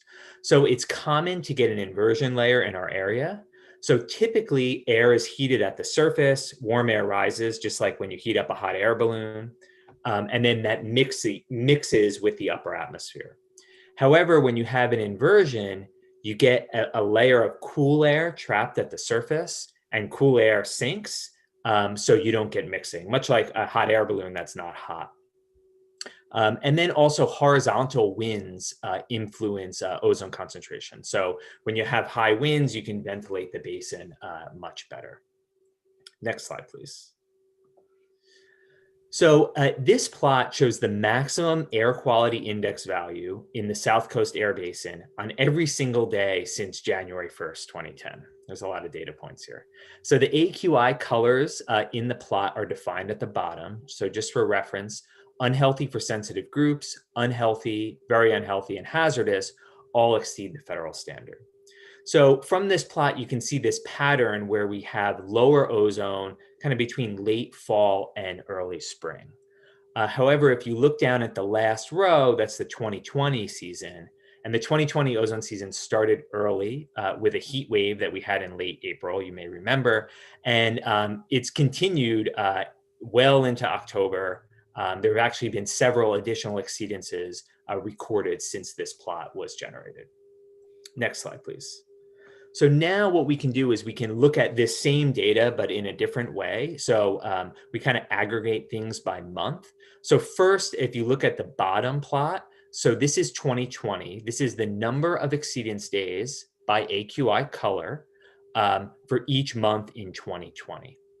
And then all in all, as of October 21st, we've had 152 ozone exceedance days. And actually, as of yesterday, we're up to 158 ozone exceedance days for 2020. The top plot shows the average for each month from the 2010 to 2019 season. So you average all those, and on average, there are far fewer exceedance days. On average, we have 128 ozone exceedance days. If you go to the next slide, I can point something else out. So there are also very clear differences in the monthly pattern in ozone exceedance days. So you see at the beginning and the end of the ozone season, we had far more exceedance days in April, May, September, and October than we do on average. And not only have we had more exceedance days, but we've had a lot more unhealthy and very unhealthy AQI recorded on those days. Next slide. So we can also look at this spatially across the basin, and there's some interesting things that come out of this analysis. So this plot shows the highest 8-hour ozone daily max concentration recorded by station throughout our jurisdiction in 2020. Some of these values were incredibly high this year. So just as an example, the basin max 1-hour value, the highest 1-hour ozone value recorded in the basin this year was 185 ppb at Central LA. The last time we recorded a value that high in LA was 1994. This is also the highest in the basin since 2003. Also, and this is really notable too, because really the highest values tend to occur in the Inland Empire, not in Central LA. So the pattern has shifted a little bit. And then also we recorded a very high basin max 8-hour ozone value. So actually since this presentation was published, this 145 ppb value was actually invalidated due to some air conditioning issues at that station. But it turns out that the highest preliminary value in the basin for 2020 was 139 ppb recorded in Crestline. And that is the highest recorded in the basin since 2006. So the key point from this is not only were ozone values very high, but we also saw high ozone values in areas that aren't typically as high. So then the question becomes, how does this affect our progress towards attaining the ozone standards? Go to the next slide, please. This is slide 8. So this slide shows trends in ozone concentrations from 1980 to 2020. As you know, there are two types of ozone standards that we have to attain, a 1-hour standard and an 8-hour standard. And I'm showing the single year statistics that are most relevant for each of those standards. So 1 hour shown in red, 8 hours shown in blue. So if you notice, there was an uptick in both of these statistics in 2020. So first, if we look at the 1-hour standard, which is shown in red, so our attainment year for the 1-hour standard is 2022, and attainment is based on a 3-year window. That 3-year window is 2020 to 2022. So unfortunately, if we assume that these high values end up getting validated and are official, they will prevent attainment of the 1-hour standard by 2022. And we'll have a discussion about that a little later in the presentation. Next, the 8-hour standard shown in blue, so that has a 2023 attainment year for the next 8-hour standard. So these anomalously high values that we recorded in 2020 shouldn't affect that period, since that's based on attainment, that's based on 2021 through 2023. If we jump to the next slide, slide 9, so things were pretty typical in the Coachella Valley this year. So if you notice, concentrations were slightly higher than the record low we had last year for 8-hour and 1-hour, but it's somewhat within the noise of the trend. If you look at the red curve, the 1-hour standard, just to remind you that we did attain the 1-hour standard years ago in the Coachella Valley, and the 8-hour values shown in blue are fairly close to the 1997 8-hour standard. The 2021 to 2023 will be the attainment period for the 8-hour standard. So the obvious question out of all this is why were concentrations so high in the South Coast Air Basin? You go to slide 10, please. So I brought back this slide to kind of use as an index. And what we're going to do is go through each of these factors that influence ozone concentrations to kind of propose some reasons why we think 2020 was unique. So first, we'll look at temperatures. Next slide, please. So we've established that high temperatures increase ozone formation rates, and they also increase the emissions of both natural and human sources of ozone precursors. So this slide shows how warm each summer month of 2020 was compared to the historical record. And you can see from this that several months had much above normal or record warm temperatures throughout the basin. All in all, this was the third hottest summer on record in the South Coast Air Basin, and it was the first hottest summer in the state. We just got numbers from October, and this was the hottest October in record in the state. If you go to the next slide, please. So now we're going to talk a bit about mixing and ventilation. Next slide, 13. So the top plot reestablishes that this was really hot. So this looks at temperature in Los Angeles on the highest ozone days in each season from 2015 to the present. So we recorded the highest temperatures on those high ozone days. And then also we can look at basin ventilation from air quality models. And it turns out that we had the least amount of ventilation than we did in the past 6 years. So not only was 2020 very hot on these high ozone days, but it also was abnormally stagnant on those high ozone days. If we move on to the next slide, slide 14. So now we're going to look at emissions. Slide 15. So the elephant in the room this year is this record wildfire season that we've been having. So this plot shows the wildfire acres burned in California since 1987 to present. You can see before 2020, our previous record season was 2018, which I'm sure many of you remember, where we had a bit less than 2 million acres burned in the state. This year, we're over 4 million acres. And actually, I just looked at the recent numbers. We're close to 4.2 million acres burned in the state of California. Next slide, please. So, fires throughout the entire state have affected our air quality this year. So this is a satellite image from September 13th, and this is just an example. So you can see on September 13th, we saw transport from fires in central and northern California, and then also local fires that we had, the Bobcat fire, which affected air quality over many weeks in our area, and the El Dorado fire out in San Bernardino County. We also had several other big fires, Silverado Fire, Blue Ridge Fire, Ranch 2, Apple Fire, Snow Fire, that had pretty significant effects on air quality this year. So it turns out that these wildfire plumes, if you go to the next slide, sorry. So it turns out that these wildfire plumes may have led to higher ozone concentrations. We're still looking into this. But here's some preliminary results. So we know that the wildfires affected PM 2.5, and we'll talk about that when we go over PM 2.5. But for ozone, it's a little bit more uncertain. But preliminary analysis indicates that we saw some increases in ozone in areas that were downwind of the Bobcat fire. So that includes the Southwest LA County and the San Fernando Valley, which we think some ozone increases could be attributed to these wildfire emissions. Go to the next slide. Dr. Burt, can I ask a question?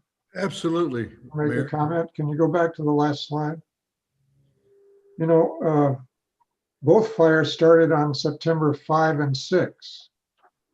The problem with the theory that the fires are causing some increase is that 22 days with ozone above 0.1 occurred in the June to September 6 period.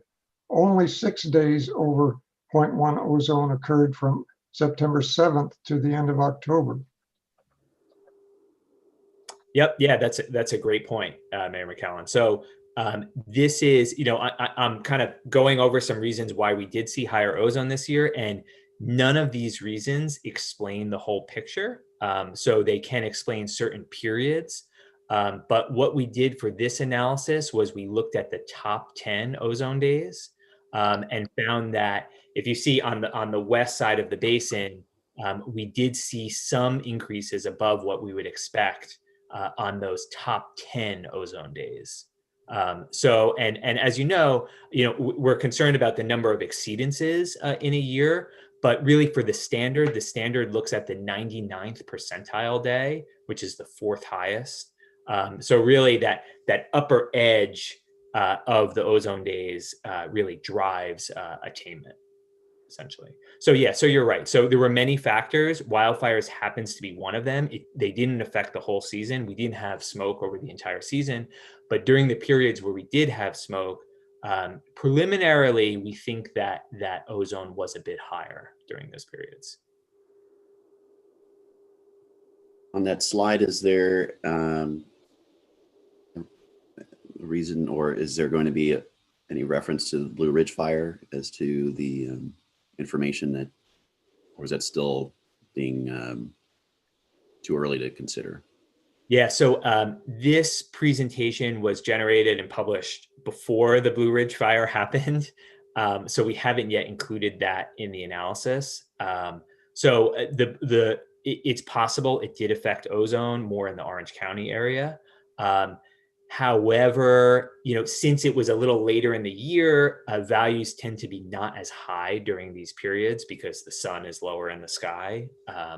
So in terms of affecting attainment, affecting that 99th percentile, we don't, or those top 10 ozone days, we don't really think that those fires will affect the top 10 days. It's definitely possible that they increased ozone on certain days, but we're not quite sure that it will affect the top days just because they happen so late in the year.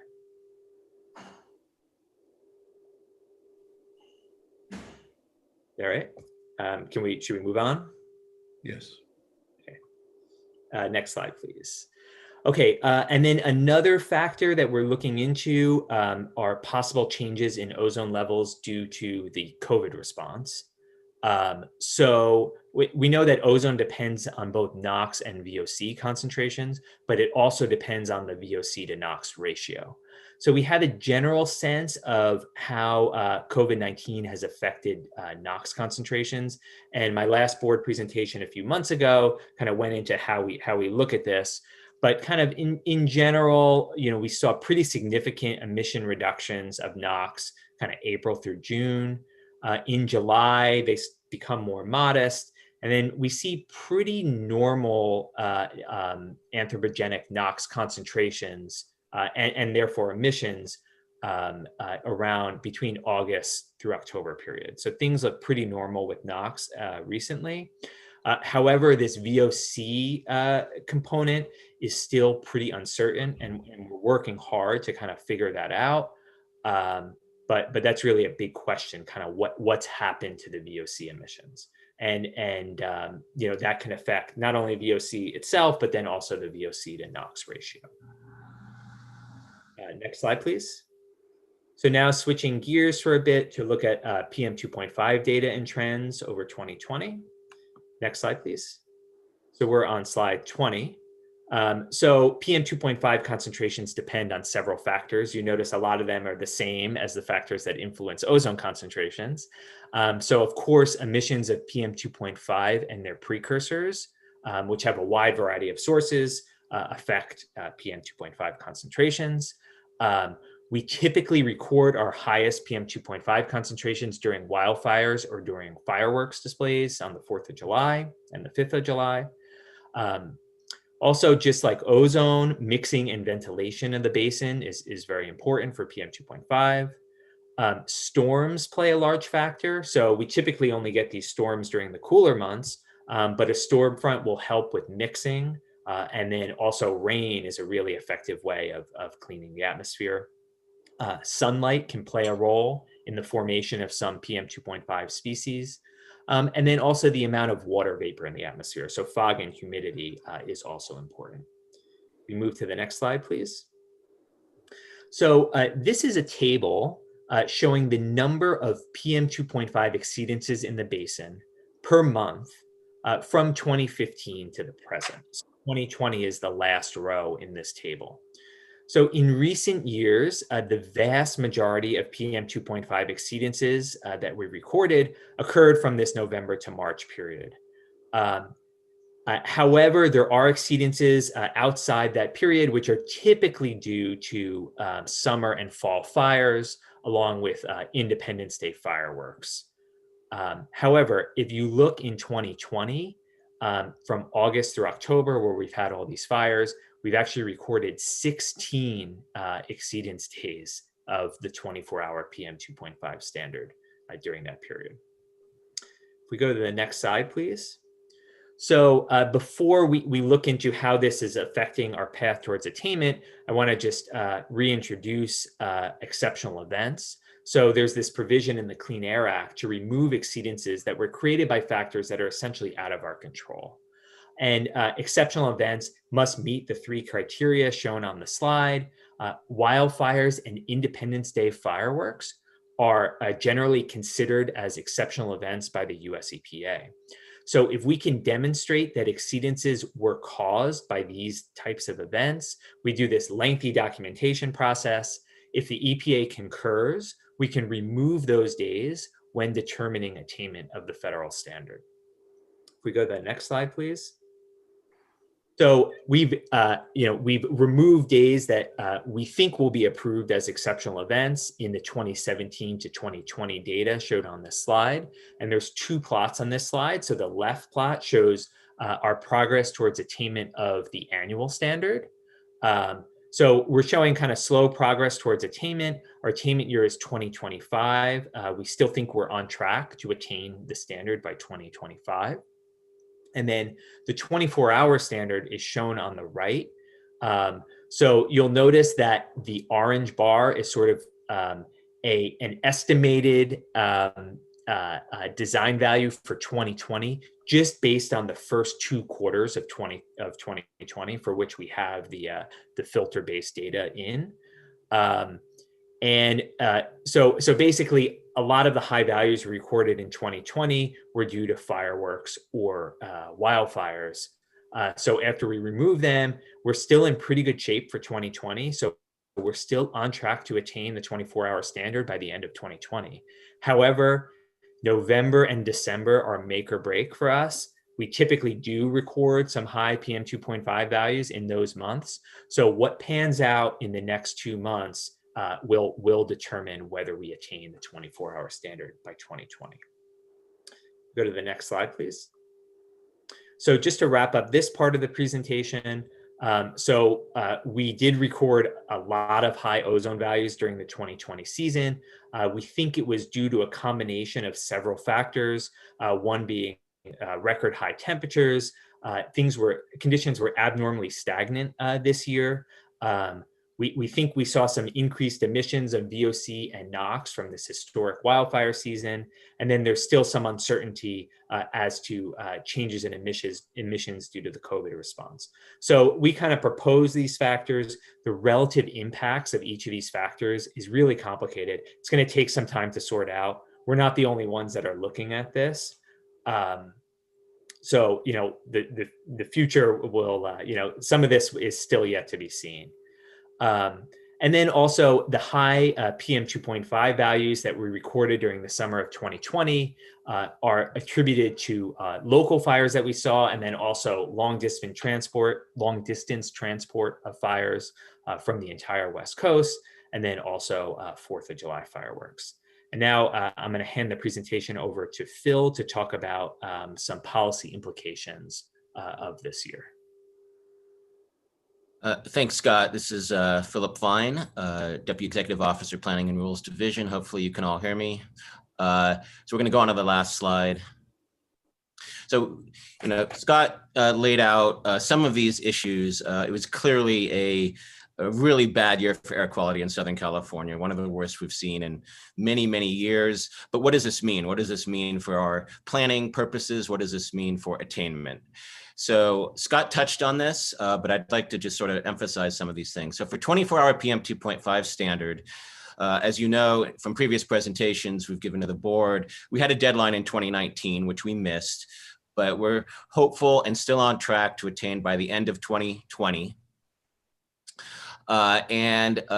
It's really make or break November or December. So it's something like we can afford 4 exceedances in November and December at the Mira Loma station and still attain the standard, which is about what the historical average would suggest. So we're close, and we'll be able to tell more after the next 2 months.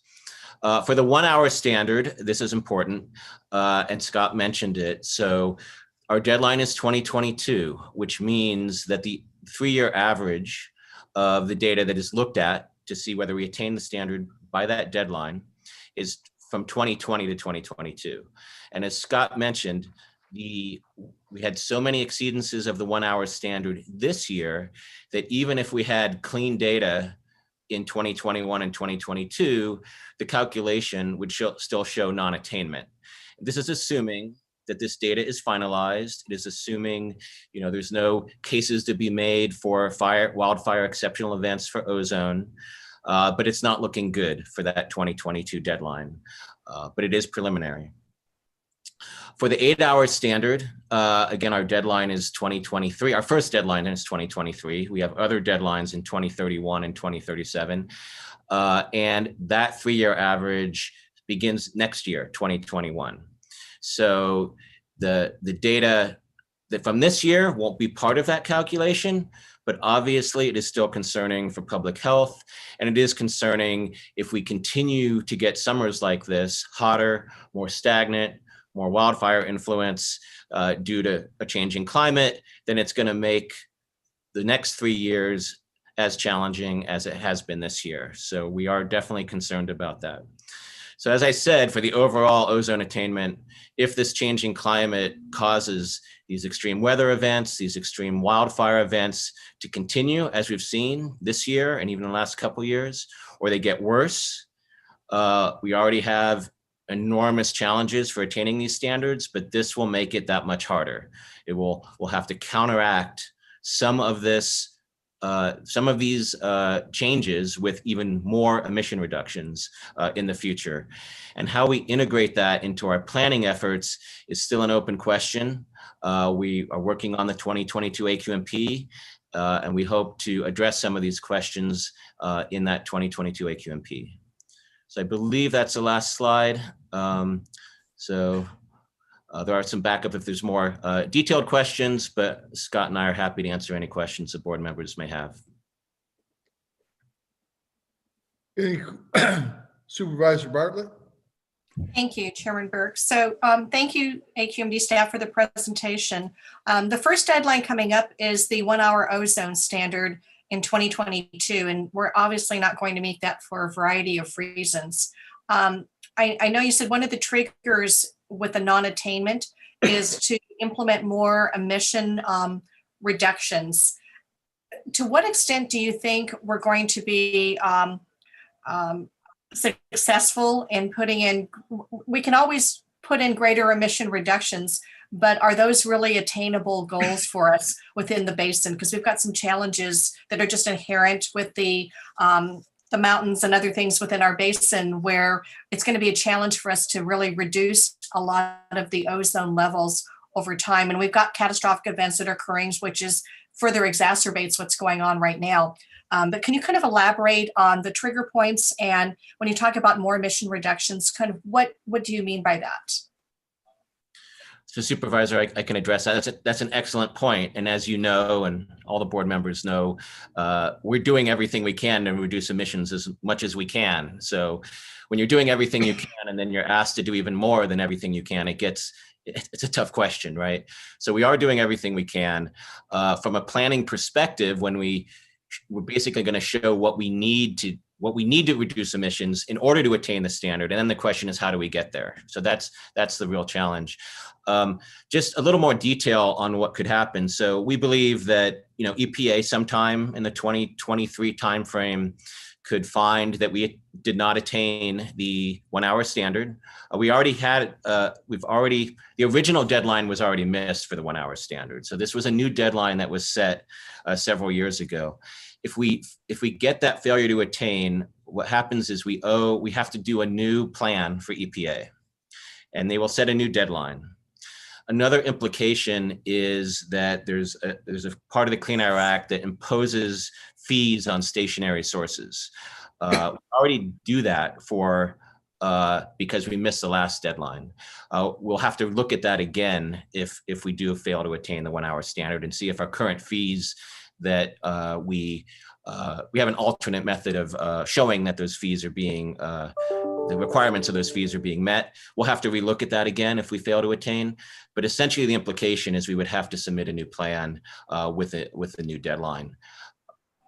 Okay, thank you. In keeping with your question, Supervisor Bartlett, when I first came here, we were chasing PM10, and we achieved that goal. And then they modified it to PM5, and we achieved that goal. So now we're chasing 2.5. But I don't think 2.5 is really the problem. From what we've been briefed on by the medical people, it's the nanoparticles that are the real problem. Wow. If you don't get those nanoparticles, you have a severe medical situation on your hands. And in these fire events, when you're in the middle of one, you're so busy trying to take care of your family and your pets that you're really not cognizant of what's going on around you, other than the fact you can smell all this smoke.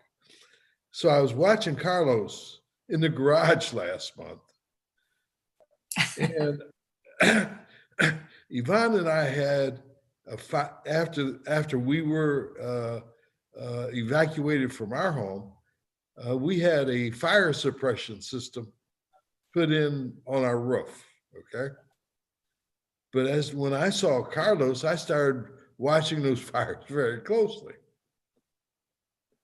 In the heat of those flames, I think that fire suppression system was a waste of money, because as hot as that flame has got to be, I think it burns everything in its path anyway. So this is a multifaceted, we can set rules, but we keep changing the rules. Right. And it's really, I don't think, it's not in my purview. I'm not smart enough to know what really is safe for my grandchild. I have to depend on some medical person who has had the training to tell me that. And I think that they're still struggling with it, the medical people. So we got to do everything we can to get to the team of 2.5, but keeping in mind that as soon as we get to 2.5, we'll be on our way down to nanoparticles. So this is not a today fix this and it's fixed problem here. Any other comments on it? Dr. Burke? Yes, Mayor McCallum. Thank you. It's obvious to me that with all this sanitation going on due to COVID-19, that the VOC levels that we're experiencing the high VOC levels are primarily due to that. Wouldn't you agree? I don't think we know the final answer, but we're definitely looking at that. Usually you're not going to get any type of sales data or usage data for, a year or so.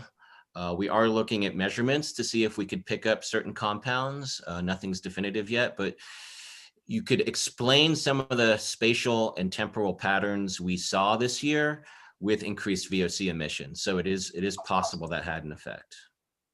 As you recall, earlier this year, I said that, the May through the April, May, June data on NOx and VOCs would be an ideal time to calibrate our model and take a look at, see if our model is correct. Have we done that? We plan to do that, but the missing ingredient of doing that analysis is the actual VOC emissions, which would be critical to that. We do have a study with UC Riverside that is ongoing, looking at some of the weather impacts on ozone levels. And that project took on a few extra aspects when COVID hit. So we are having them look at that as well. But without being able to put the VOC emissions in the model, it's very hard to calibrate it. Well, it's clear that 2020 was unexpectedly the worst ozone season for many years, but more significantly, I believe, is the westward shift of the ozone. In 2020, 8 LA County stations and the 3 in Orange County had the highest number of days exceeding the 0.084 standard. The highest 8-hour reading in the 2011 to 2020 period was in Glendora with a 1.45 this year. Similar results for the 1-hour standard also occurred. 9 LA County stations and all 3 Orange County stations had record high readings for the last 10 years, with 7 of the stations' high readings being higher than the high basin reading in the 2001-2019 period. It's clear to me that it'll be many years before we come to the compliance with the 0.084 standard. And with the imbalance of the NOx VOC, LA and Orange counties can expect a return of high ozone days, in my opinion.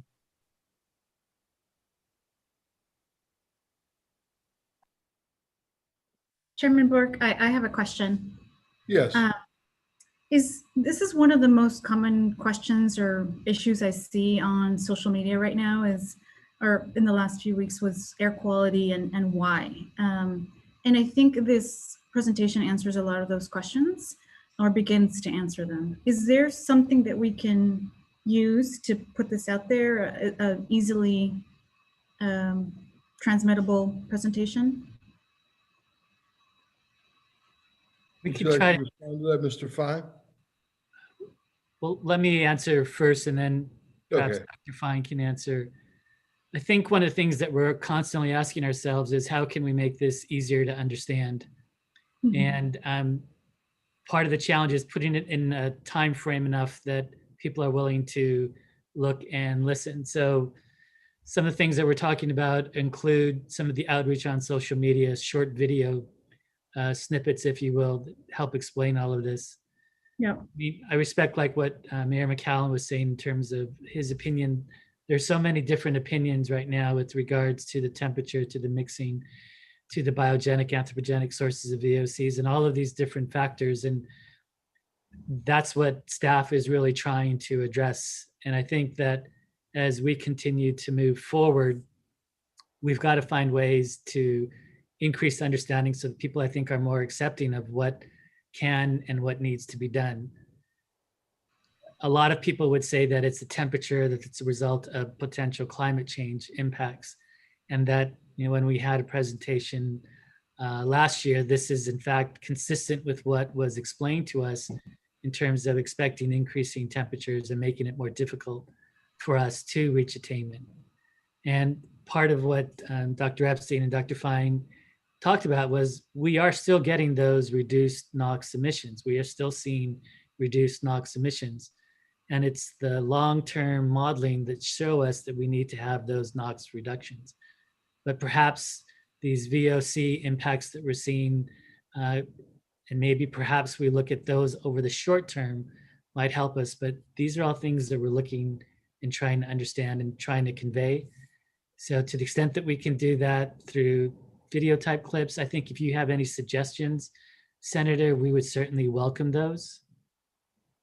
You know, it's something that we've been grappling with for a long time. Yeah. Because it didn't start with 2.5, it started with 10. The problem is that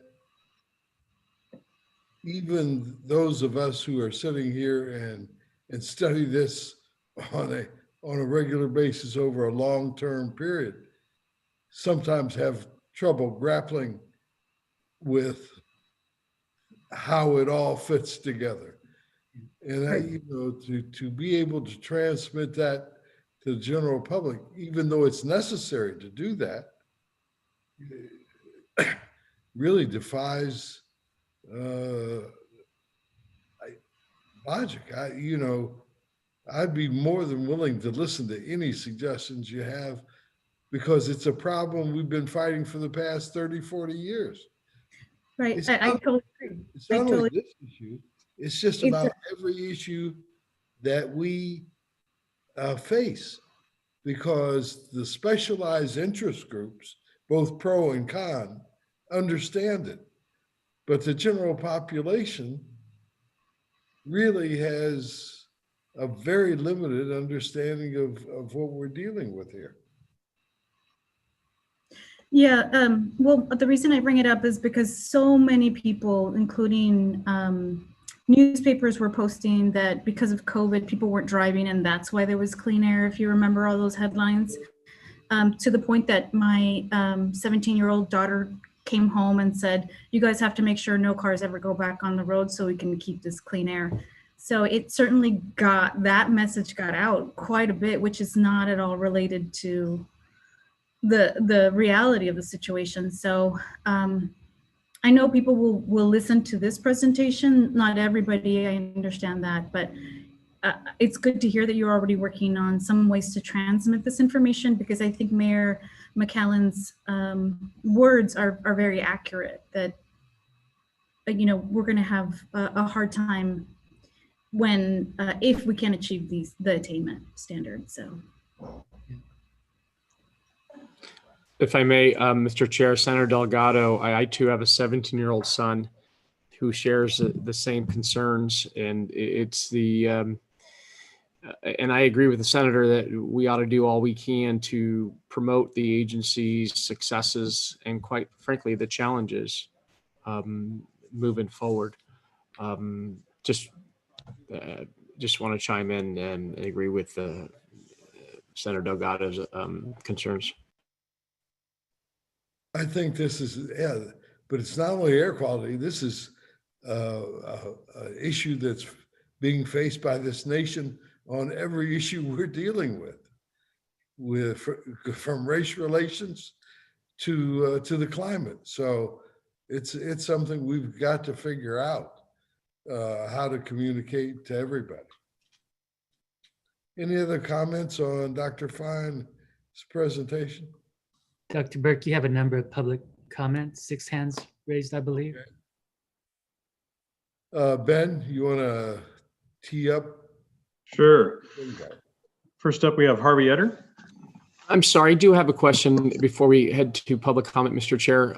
To Dr. Fine, again, thank you so much for the presentation. On the issue of fireworks, I know recently, we haven't seen this in 32 years, where the Dodgers and also the Lakers won the championship within a matter of weeks, and you saw cities across the region ignite fireworks. So would it be a good idea to have the entire year be exempted for fireworks instead of just the month of July? So council member, when we exempt fireworks, it's on a day-by-day basis. So when we look at July, we would probably only be looking at an exceptional event for, say, the 4th and the 5th. And this year was really bad for the fireworks. We saw some levels. Everyone commented on that. Right. I'll ask Scott whether he saw anything from, the Dodger or Laker victories. Maybe we need to look into that if we haven't. But Whether that's an exceptional event is an open question. We have done July 4th before. EPA has agreed with that, July 4th, July 5th. Whether a celebration for a sports team victory would qualify, I'm not sure. But Scott, did you take a look at those days? Yeah, so we definitely looked at after the Dodgers, because we did see a lot of social media. I mean, there were fireworks everywhere. And it's possible there was a slight bump, but we didn't exceed any standards on that day. So essentially, EPA will only look at our demonstration if they deem it to be regulatory significant, meaning that approval or disapproval will change our attainment status. Right. So these events that maybe have a minor impact, but they don't cause an exceedance or they don't cause us to not attain, EPA won't even look at them. So we think there were some contributions, but it's not necessary to do an entire demonstration on those days because EPA won't look at it because it won't change our attainment status. Understood. Thank you. Any other comments by the board members before we go to public comment? Mr. Benoit, would you give me a hand? Harvey Etter.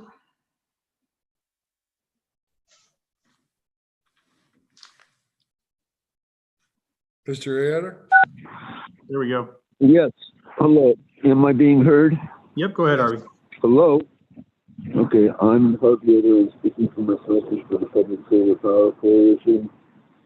And the vast majority of people that are concerned about the climate, we've got over 70% of countries say it's the number one issue that came up in the last issue of the debates on this. And the numbers are going our way. So we've got to deal with the real situation. And the other deal that we brought to you folks, I just want to remind you, for the last year, we were trying to get you to look at the melting of the Arctic and the Antarctic. And that it was a special issue for National Geographic last September, and we brought it to different members of staff and could not get you to bring it up, either CARB or the district. And that had nitrous oxide melting and going up 12 times what they expected, had nothing. And they didn't quantify it. And then methane, they didn't quantify it. And they were using low numbers, like in the 20s and 30s instead of 800 multipliers. And this was not used by IPCC in any of the numbers that were done before. Okay, this is extremely important. And this is typical of what you're all doing. We're whistleblowers, okay? That the real climate numbers are 2-3 times this. Also, y'all's backsliding. You had plans for 20, 30, 40 years. We got you to put solar in them. You would not make rules and regulations to implement it.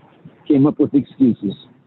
And now we're talking about mobile sources and this false, issue of stationary versus mobile with solar.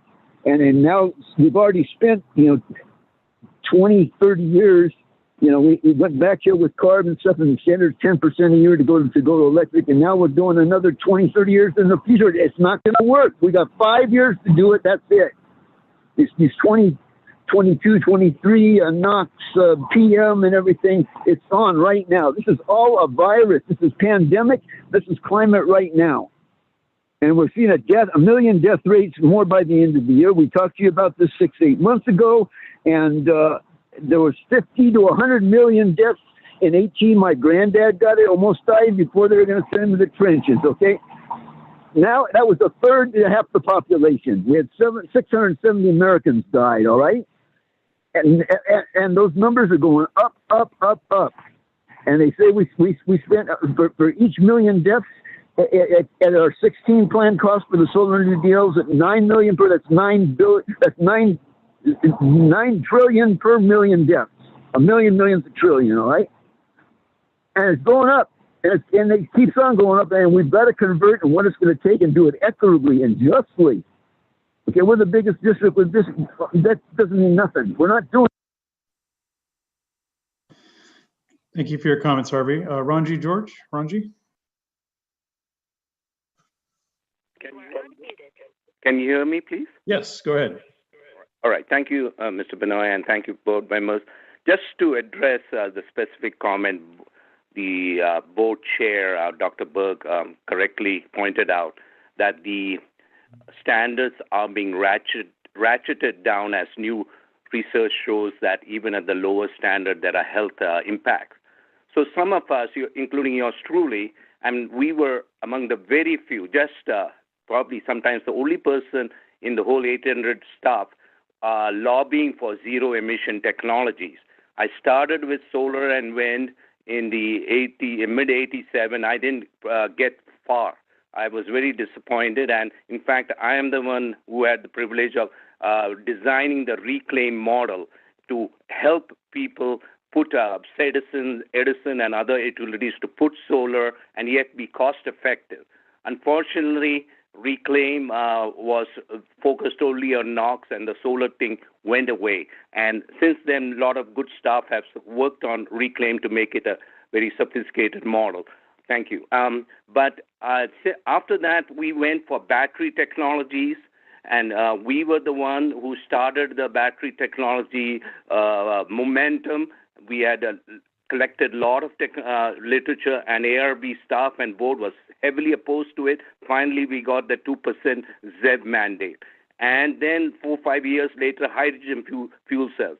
So the reason, and again, and I created a lot of chaos. I didn't mean to, but it happened like that in doing so. The reason being combustion technology, the continuing reliance on combustion technology that has served us so well last 200 years or more than that, has to go, and they have to be replaced by other technologies which are more environmentally friendly.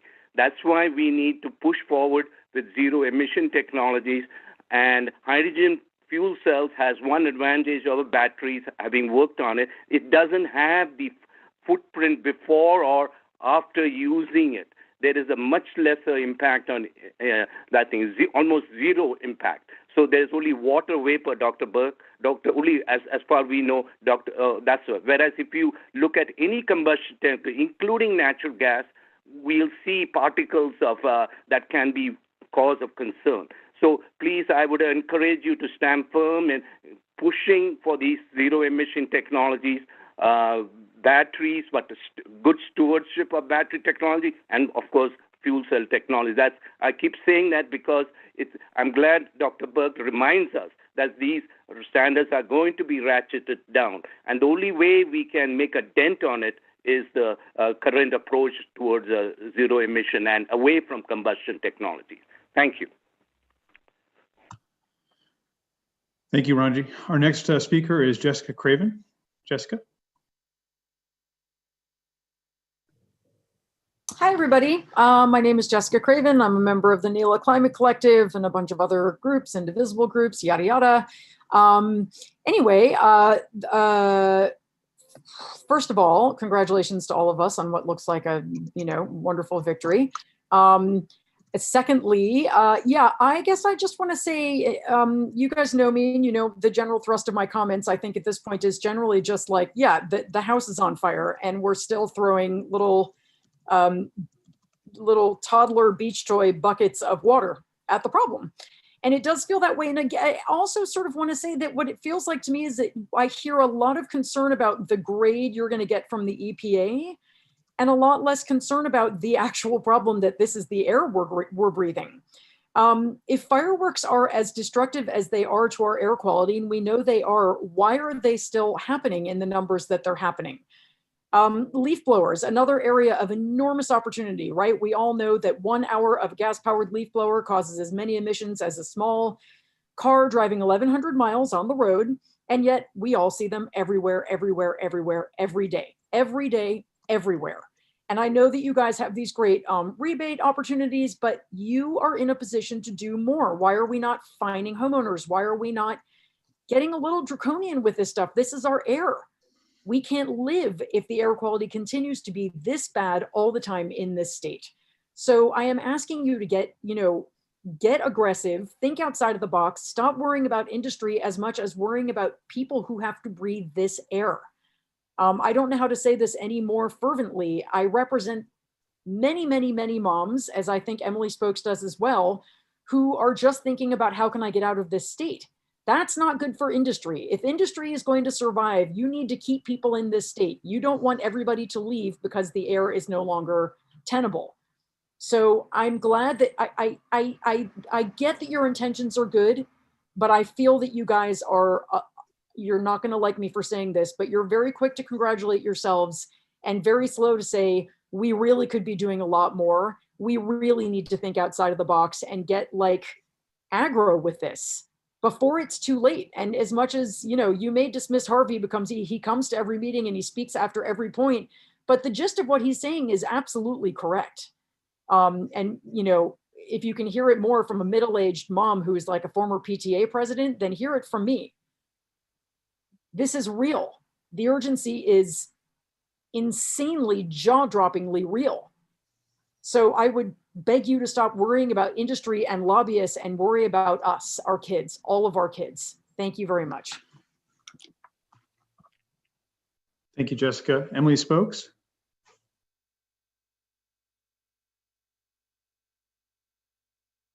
Hi, everyone. It's Emily Spokes with the NELA Climate Collective. Before I get on with the comment, I just wanted to commend you all and thank you for the excellent Environmental Justice Conference. It was informative, empowering. It was so inspiring. I hope you'll consider hosting them more often. And I'd like to just always reiterate my previous request to move public comment to the front like other organizations do so that citizens can join without worrying that they'll miss the public comment period and having to miss work or homeschooling, like in my case now. You're missing the opportunity to hear from more of the public who you serve. And one last request is I'd like to encourage you to show the agenda on your screen as a ticker or something so the public knows which agenda item you are on at all times, not just on the timer. Okay, so today I'm here because it is so important for concerned citizens to show up even during these enormously intense current events. My next door neighbor died 2 months ago from respiratory related issues after 7 months at Barlow. My 7-year-old goes outside barefoot and comes back in with crazy amounts of disgusting particulate matter on the bottoms of her feet, just stuff that's left on the sidewalks, left on our chairs, coupled with the visible particles we can see floating in the air. Leaf blowers and street sweepers are stirring the particles up every day, lands on your cars, which is all just to illustrate that you can actually see and feel the pollution all around us. And we've had some of the most traumatic air quality disasters this year, as you've noted in your amazing presentation. But I'm noticing a common theme here, which is that we are asking for grace on many different issues.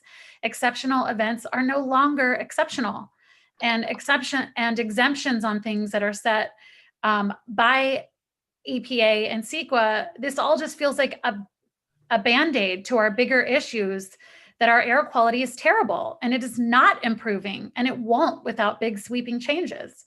And I know, Dr. Fine, that you said AQMD is doing everything we can, but to not hold even ourselves accountable to meet these standards sets the bar extremely low and allows polluters to know that we can and might make exceptions for them based on current events, including, you know, Dodgers winning the World Series.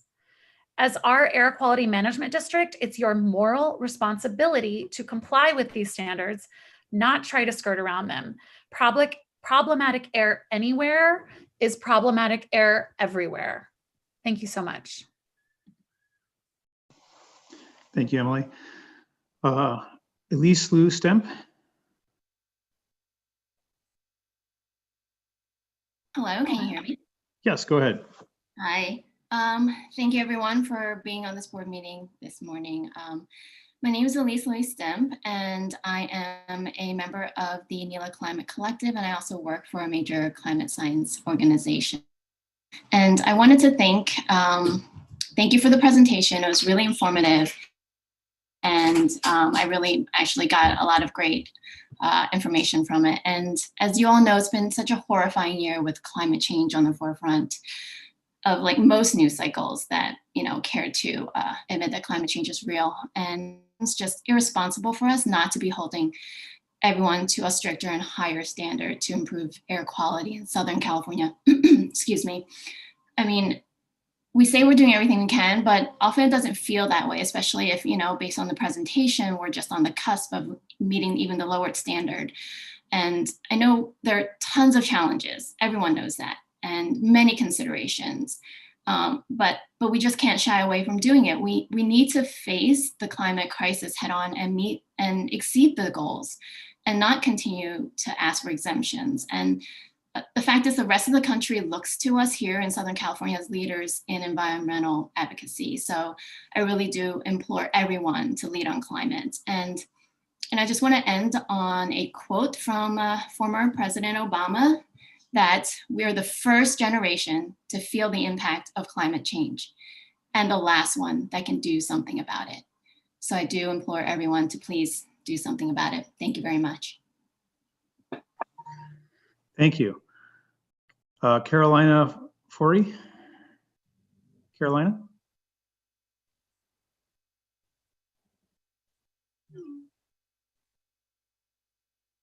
Carolina, you need to go ahead and unmute.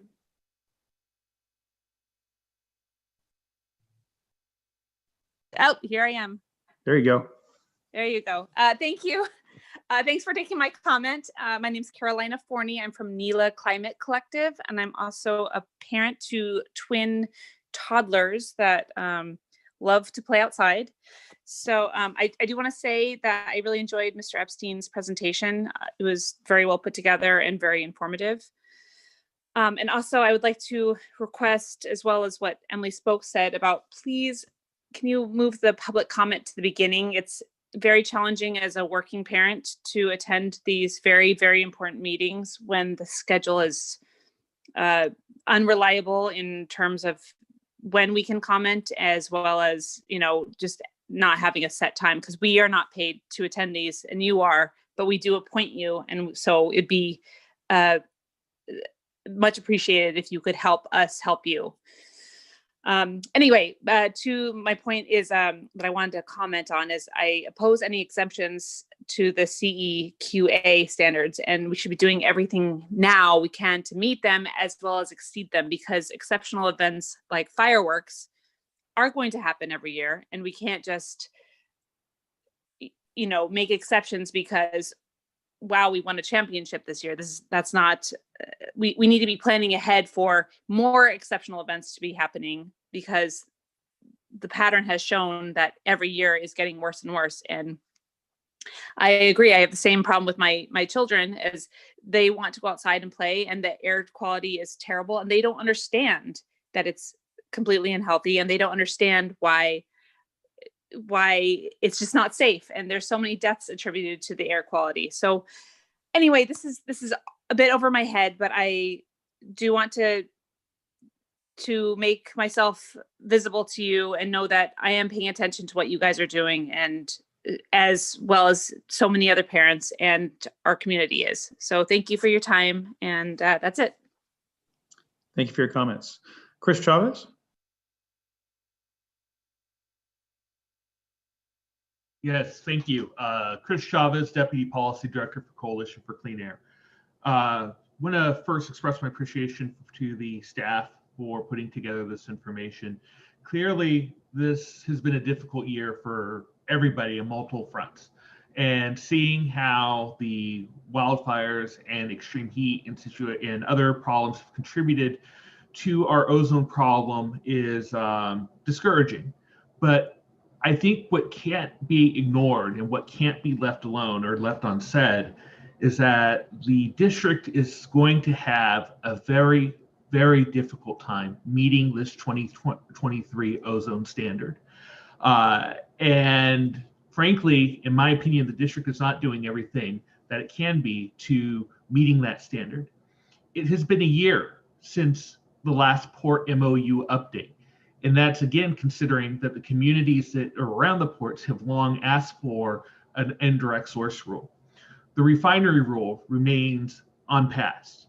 The warehouse ISR is, even though staff has presented a very good framework to move forward with, it remains questionable whether or not this board has the ability to pass a strong rule.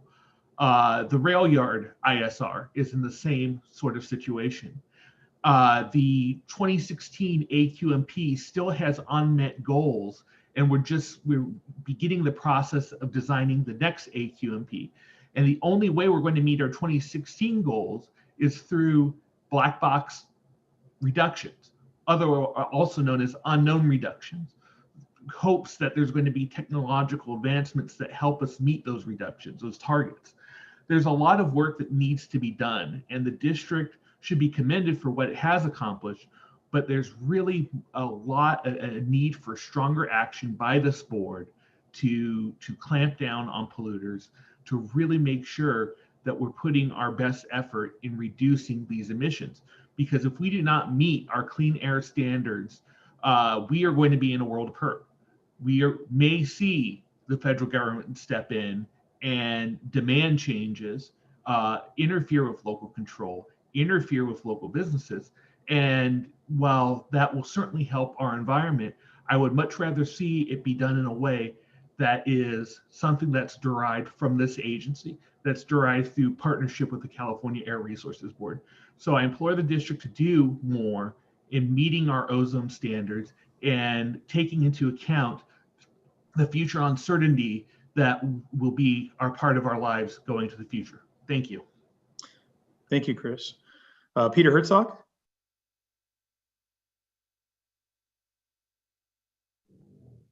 Hi, Peter Herzog. Can you hear me all right? Yes. Okay, great. Thanks. Peter Herzog with NAT. First, I want to really say I appreciate the presentation today. Very informative. A lot of information, obviously, and also obviously raises an awful lot of questions. I think, it's going to require, as staff has pointed out, a lot of additional study and information. It seems very interesting. Obviously, NOx is an issue that everybody's looking at, but what this slide, particularly slide 18, pointed out is that the NOx was reduced significantly or some from April to July, and yet at the same time, the ozone level is staying up. Additionally, you had the report on PM 2.5, which shows that that's continuing to decline as well. And in fact, is hopefully, as Phil Fines pointed out, if November and December are okay, it meet attainment by the end of 2020. So it's interesting that basically in NOx and PM, or particularly PM, but I mean, there have been these changes and yet ozone's going up. And that's obviously the key question, and why is that? It seems there's potential information out there that the NOx and PM strategies may not be the ones that get you to any kind of lower ozone, since it's going up as things are improving and not sign. Obviously, this agency has always been interested in doing the best science and analysis, and we've certainly appreciated that. And we look forward to your continued analysis of this whole issue so that we can really start to move forward with some real true facts on what's really going on in the basin. And just as an aside, I think it will be important to also complete MATES 5 very quickly. That's sort of an aside. It's been out there an awfully long time. But what's clear from the presentation today is that there's certainly a lot more to learn. And so I think in moving forward, we need to focus on rules that are actually realistic, rules that can actually be done technologically, and also look at rules that may actually achieve an actual result. And just having rules to have rules is not something that's beneficial to anyone, no matter what. So we look forward to working with you again on rules that are realistic, are technologically feasible, and actually lead to some sort of result. And thank you for your time. Thank you for your comments, Peter. Dr. Burke, that concludes the public commenters that have their hand raised for these two items. Thank you very much, Vice Chair Benoit. I heard some very interesting things in public testimony today. One of the things I think that was brought up that makes a lot of sense is public comment at the end of the meeting with the way it goes, it leaves a lot of people struggling to figure out when they'll testify. It would take a policy change of the board to move it from the end to the beginning.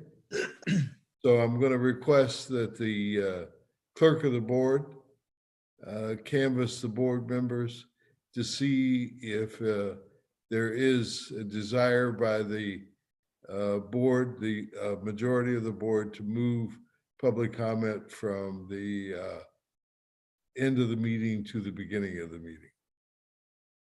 So Dr. should we to do that the sometime before our next board meeting in December. Anything, would you like to comment on that, Mr. Gilchrist? I can address it with you offline. Okay, thank you very much. The other thing is that, you know, I think no matter which side of the aisle you sit on, I think that this election has said that both sides of the aisle want some kind of movement.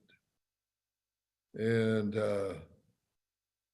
I think it's going to be incumbent on us in the future to figure out what kind of movement that is. And I was interested when the gentleman said, you shouldn't pass rules just for rules. I'm all for that. I'm not a rule guy. I'm absolutely get along the best you can without a rule. But also we got to figure out what rules we can have that the board will have the political will to pass. So that in the coming months is going to be a major effort by this body. But I'd like to thank everybody who testified today. And Dr. Burke? Yes. I'm sure you were going to get to, we still have a public hearing item number 26. Yeah, yes, I was just going to that. Okay. It's not, you mean number 26? Yes, 26. Yeah, not 22. Okay, item 26.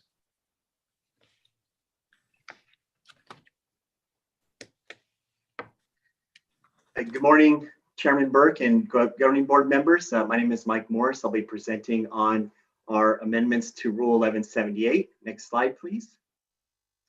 As background for Rule 1178, this rule establishes requirements to regulate VOC emissions from storage tanks at petroleum facilities.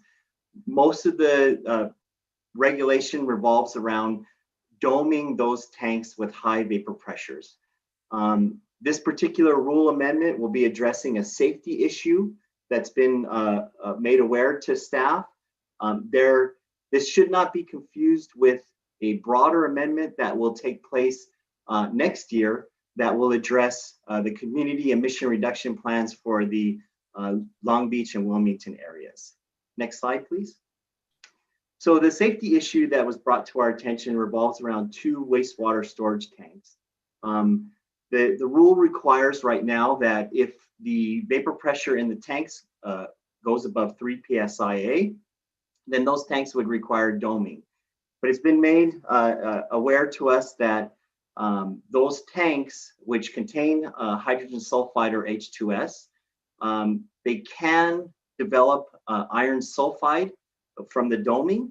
And the iron sulfide is a pyrophoric material which can self-ignite.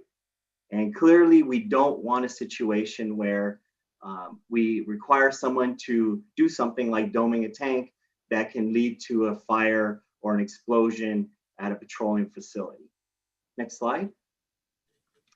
So what we'll be doing as part of the amendments for this rule is reinstating a 2008 option that allows facilities that run into this situation where the vapor pressure does go above 3 psia, to instead of putting on the dome for the tank, that they'll be allowed to have a permit condition limiting them to 3 psi within the tank. This will only be available in the unique situations where this pyrophoric material can form. So just wastewater storage tanks. Next slide, please. In amending this rule, there will be about 2.5 pounds of VOC per day foregone from this. It's a rather small amount, and we don't expect any cost associated with this rule amendment. Next slide, please. So staff is recommending that you adopt the resolution determining that these amendments are exempt from CEQA and that you amend Rule 1178. Thank you. That concludes my presentation, and I'm available for questions. Thank you very much. Are there any questions by any board members for this presentation?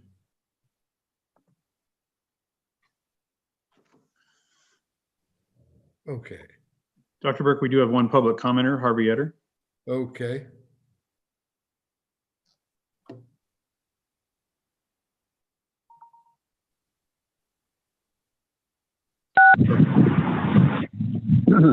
Go ahead, Harvey. We can Am hear I you. being heard? Yep. Okay. I'm Harvey Etter. I'm speaking for myself and a director founder of Public Solar Power Coalition, etc.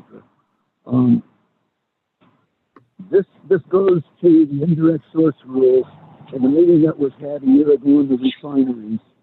And this goes to hold on, next slide. It goes to the manufacturing big trucks and study solar co-ops in 617 and having indirect source all brought in as one, all of them. Under phasing out fossil fuels. That's the problem last 200-300 years. We fouled our planet. They're on their way out.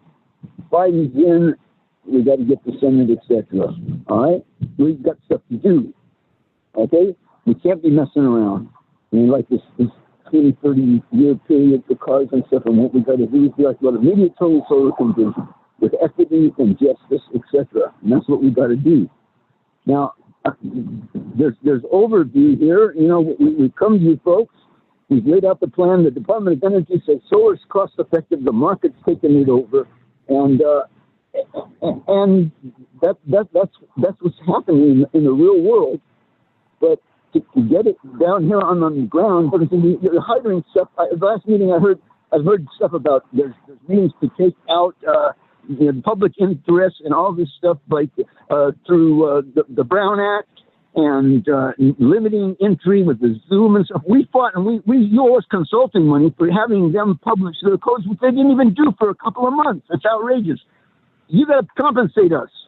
This is valuable stuff, and that's what we've done for society and what we've done. And in the free market, and then now after 50 years experience is worth some quid, some cash, dinero, shekels, all right? You got it. That's the real world. We're suing you all, and you got to respond. This is like within a year, the statute of limitations, and we were advised by counsel that we got to sue you all federal state court, and that everything's incorporated by reference. That happened on that 3rd of December. Of the tape that we requested from the FBI and from the marshals that they got no response to, no response from you, your staff, CARBs, ORP, the governor, nobody, or from EPA. It's a new dawn. It's a new day, and it's time to bring the stuff to the light. Now, when I brought this stuff up about the electric car that we had here, and it was in 40, 50 cities and ripped out by the oil industries and the car industries and stuff, we could have had solar electric when I was a kid. We had PVs coming up in 54 and stuff. My old man worked with Hughes and stuff as an electrical engineer after the war. The SC, look, the stuff was online and happening, and it was wiped out. This is second time, and it was wiped out 100 years ago. But Thank you, Harvey. That concludes our public comment on this item. I'll move the item. Second. I will accept a motion on this item. I made a motion. I believe Cacchiotti seconded it. Yes. Oh, okay, good. Then I'd ask the clerk to call the roll. Supervisor Bartlett. Supervisor Bartlett. Councilmember Buscaino. Yes. Councilmember Cacchiotti. Yes. Senator Delgado. Yes. Board Member Krakoff. Yes. Mayor McCallan. Yes. Councilmember Mitchell. Yes. Councilmember Rodriguez. Yes. Supervisor Rutherford. Yes. Hit the wrong button. Yes, I did. Vice Chairman Benoit. Yes. Chairman Burke. Yes. Motion passes 10, 3 absent. Okay, Mayor Benoit, how many public comments do we have? I don't have any hands raised yet, but let me go ahead and ask. So looking for hands for people for general public comment for items not on the agenda. I do have a couple of hands being raised. Again, if you're on the phone, you need to hit *9. If you're connected to your computer or other device, you'd want to hit raise hand on the participants list. First up, I have Ranji George. Ranji, go ahead. Can you hear me? Yes. Hello. Yes, thank you. Thank you, Dr. Burke and board members. I appreciate Dr. Burke moving the public comment towards the front of the aisle, but I'm not sure how you will handle each board item that comes up for action, like regulations. I hope you'll still maintain the public comment by Brown and Act on that issue. So, and also, if I may, you could always put me at the back of the line and put all those moms taking care of home school kids to be in the front of me. Please put me at the last if that's convenient for you.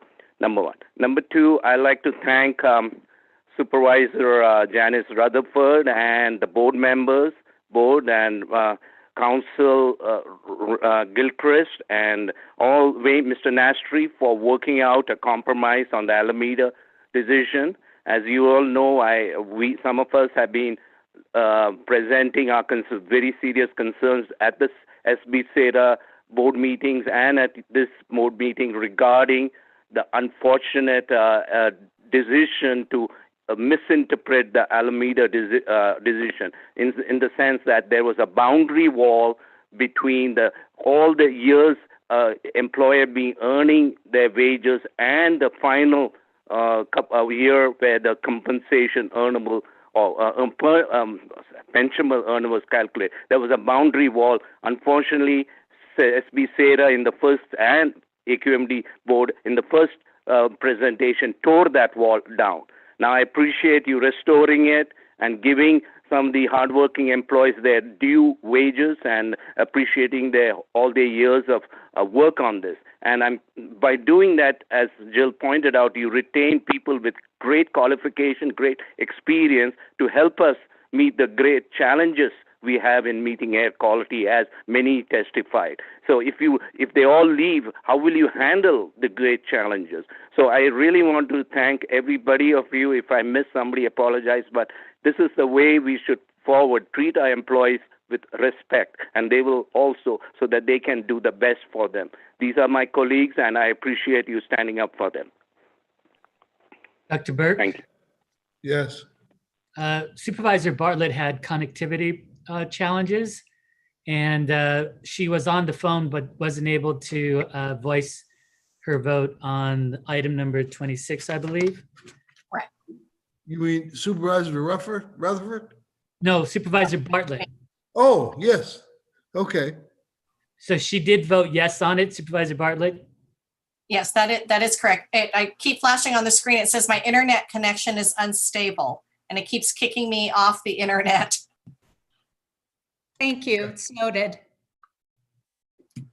Okay. We'll send Ron down there to straighten it out for you. Thank you. All right, I have 3 more public commenters. Our next one is Ian Stewart. Ian, go ahead. Hello, everyone, and thank you for all your hard work. I'm Ian Stewart, president of RPS, and I'd like to let everyone know that we've completed our simple battery switcher assembly, and that's 2 months ahead of the schedule that we had agreed upon with staff. The locomotive is powered by second life lithium-ion batteries that we pulled from electric vehicles, existing electric vehicles. And I've sent a short video of the actual locomotive moving into staff. I don't know if it's queued up or not, but I'll move on. We're now preparing this locomotive for full yard service alongside our existing switcher, battery switcher, the 999, and should be ready to conduct the required rail car moving tests next month. Our efforts were recently featured on the KLCS PBS program, Sustaining Us. I provided a link to the short video of that presentation. And so please look out for it from your staff and take a look at it. The 999 has also been fitted, which is our existing locomotive that's featured in the show, has been partially fitted with the same lithium ion batteries used in our 1201 simple switcher.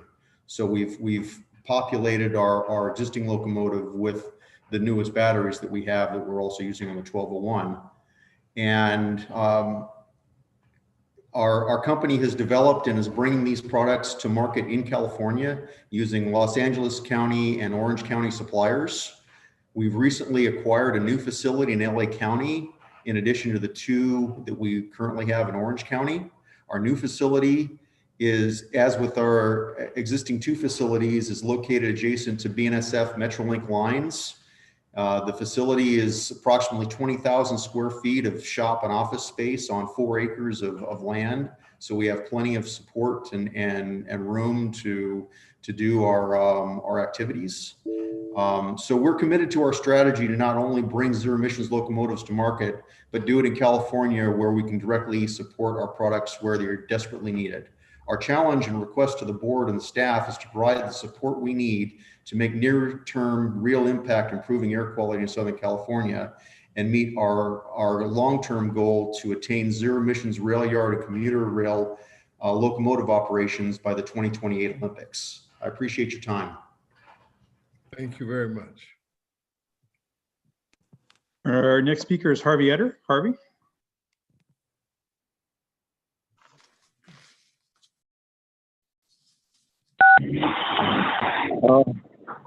Hello again. I'm Harvey Etter. I'm speaking for myself and for the Public Service Power Coalition. Hazards. I brought up a couple times today, hazards. Of General Motors, GM, and Standard of California, Chevron, which was Rockefeller, and Firestone. Formed a corporation. They bought out electric car company, trail lines, like the red car in LA, in 40, 50 cities, and they trashed them. Right when we could, we had solar electric, had been around for solar thermal for several hundred years.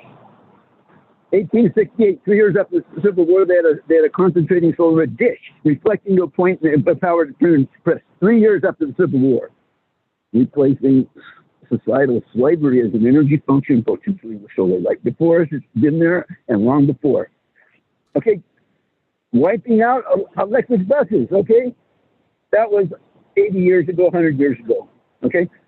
And not going into this to begin with. Stefan Arrhenius, who ran the Nobel Prize organization and was related to Greta, they knew he wrote a book on this that was going to double the CO2 in the atmosphere and heat the earth. And he wrote a paper Friday and then, okay, so we could have gone then to electric, and Edison was saying we should go to solar electric. We didn't. All right. And then 20, 30, 40 years ago, we wiped out who killed the electric car? State of California. Oh, aggressive state of California. What did they do? They wiped out the electric car, and they waited 20 years to do nothing, and they're talking another 20 years to do nothing. Well, Rome burns. That's what's happening.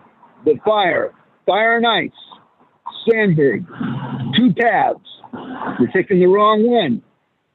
We damn better well change and reevaluate. This is the time to reevaluate now. And this democratic, geoengineering and stuff, get paid the oil companies for putting it in the air and pulling it out. We don't know what the hell we're doing. We're experimenting with this planet right now. We better get smart and the kind of what we let be done or not be done.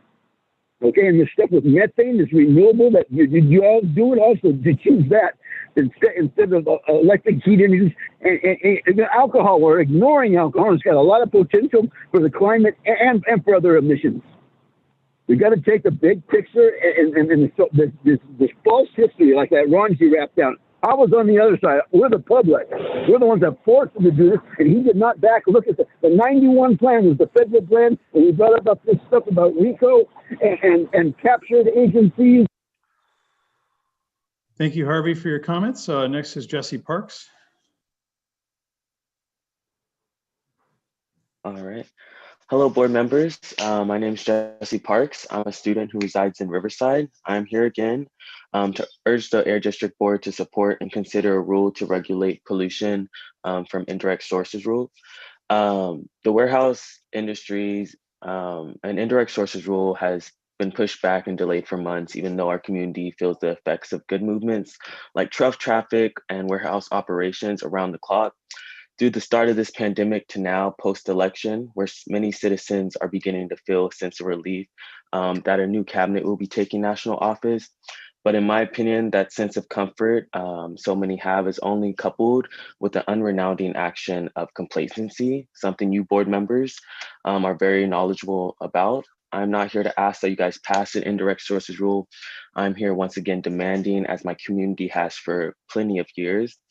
I'm here because I have attended your working group meetings or so-called working group meetings where little to no ratifications of this rule are implemented. I'm here again to state the known that you board members know the facts, that we have consecutive bad air quality days in the South Coast air region.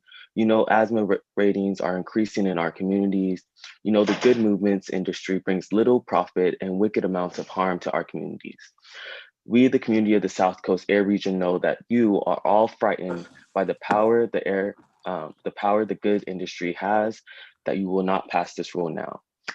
No, the time for action is now. If you guys continue to be complacent, there will be no world to save. There'll be no clean air for nobody. And we will not stop showing up. As you heard from past community members, we want this rule now. And there's really no more time left. Again, we will begin to build our strength in numbers and strengthen our data to combat yours and big industry. The importance of a robust indirect sources rule will vastly improve the lives of community members and the conditions in our region exponentially. And I expect your office to finally do the right thing by our community and pass an indirect sources rule sooner than later. Thank you. Thank you for your comments. Dr. Burke, that concludes the public comments. All right, then. Conclusion that we don't have any board member travel that we have to consider. Is there, Wayne? Sorry, no, sir. Okay. Then I would assume, Mr. Gilchrist, that we will move to closed session. We actually don't need to go into closed session today, sir. Oh, okay. Everybody's glad to hear that. Okay, everybody can go now and jump back on CNN and find out. Oh, wait. Supervisor Bartlett, do you have a comment? Yes, I want to speak before I get booted off the internet again. We've got bad internet connection in Dana Point today. So I just want to thank the AQMD staff and thank Wayne so much on the All-American Asphalt ongoing saga that we have with the city of Irvine, and just appreciate your attention to detail on staff and being responsive to setting up the community investigation and posting it on the website as well. And just continue to keep us all updated and post updates on the website. I think the community would really appreciate knowing what's going on. So thank you for all you've done so far on this really important issue for Irvine. Thank you, Supervisor. We'll probably be making some updates later today as well, but we'll let you know. Great, thank you. Echo those comments from the supervisor. Do appreciate all the above on the efforts and keeping us posted as well. Thank you. Okay, hearing no further business before the board, we will adjourn the November meeting, and I'll see you in December. Thank you all. Thank you all. Bye. Bye, Wayne. Bye, Bill. Bye.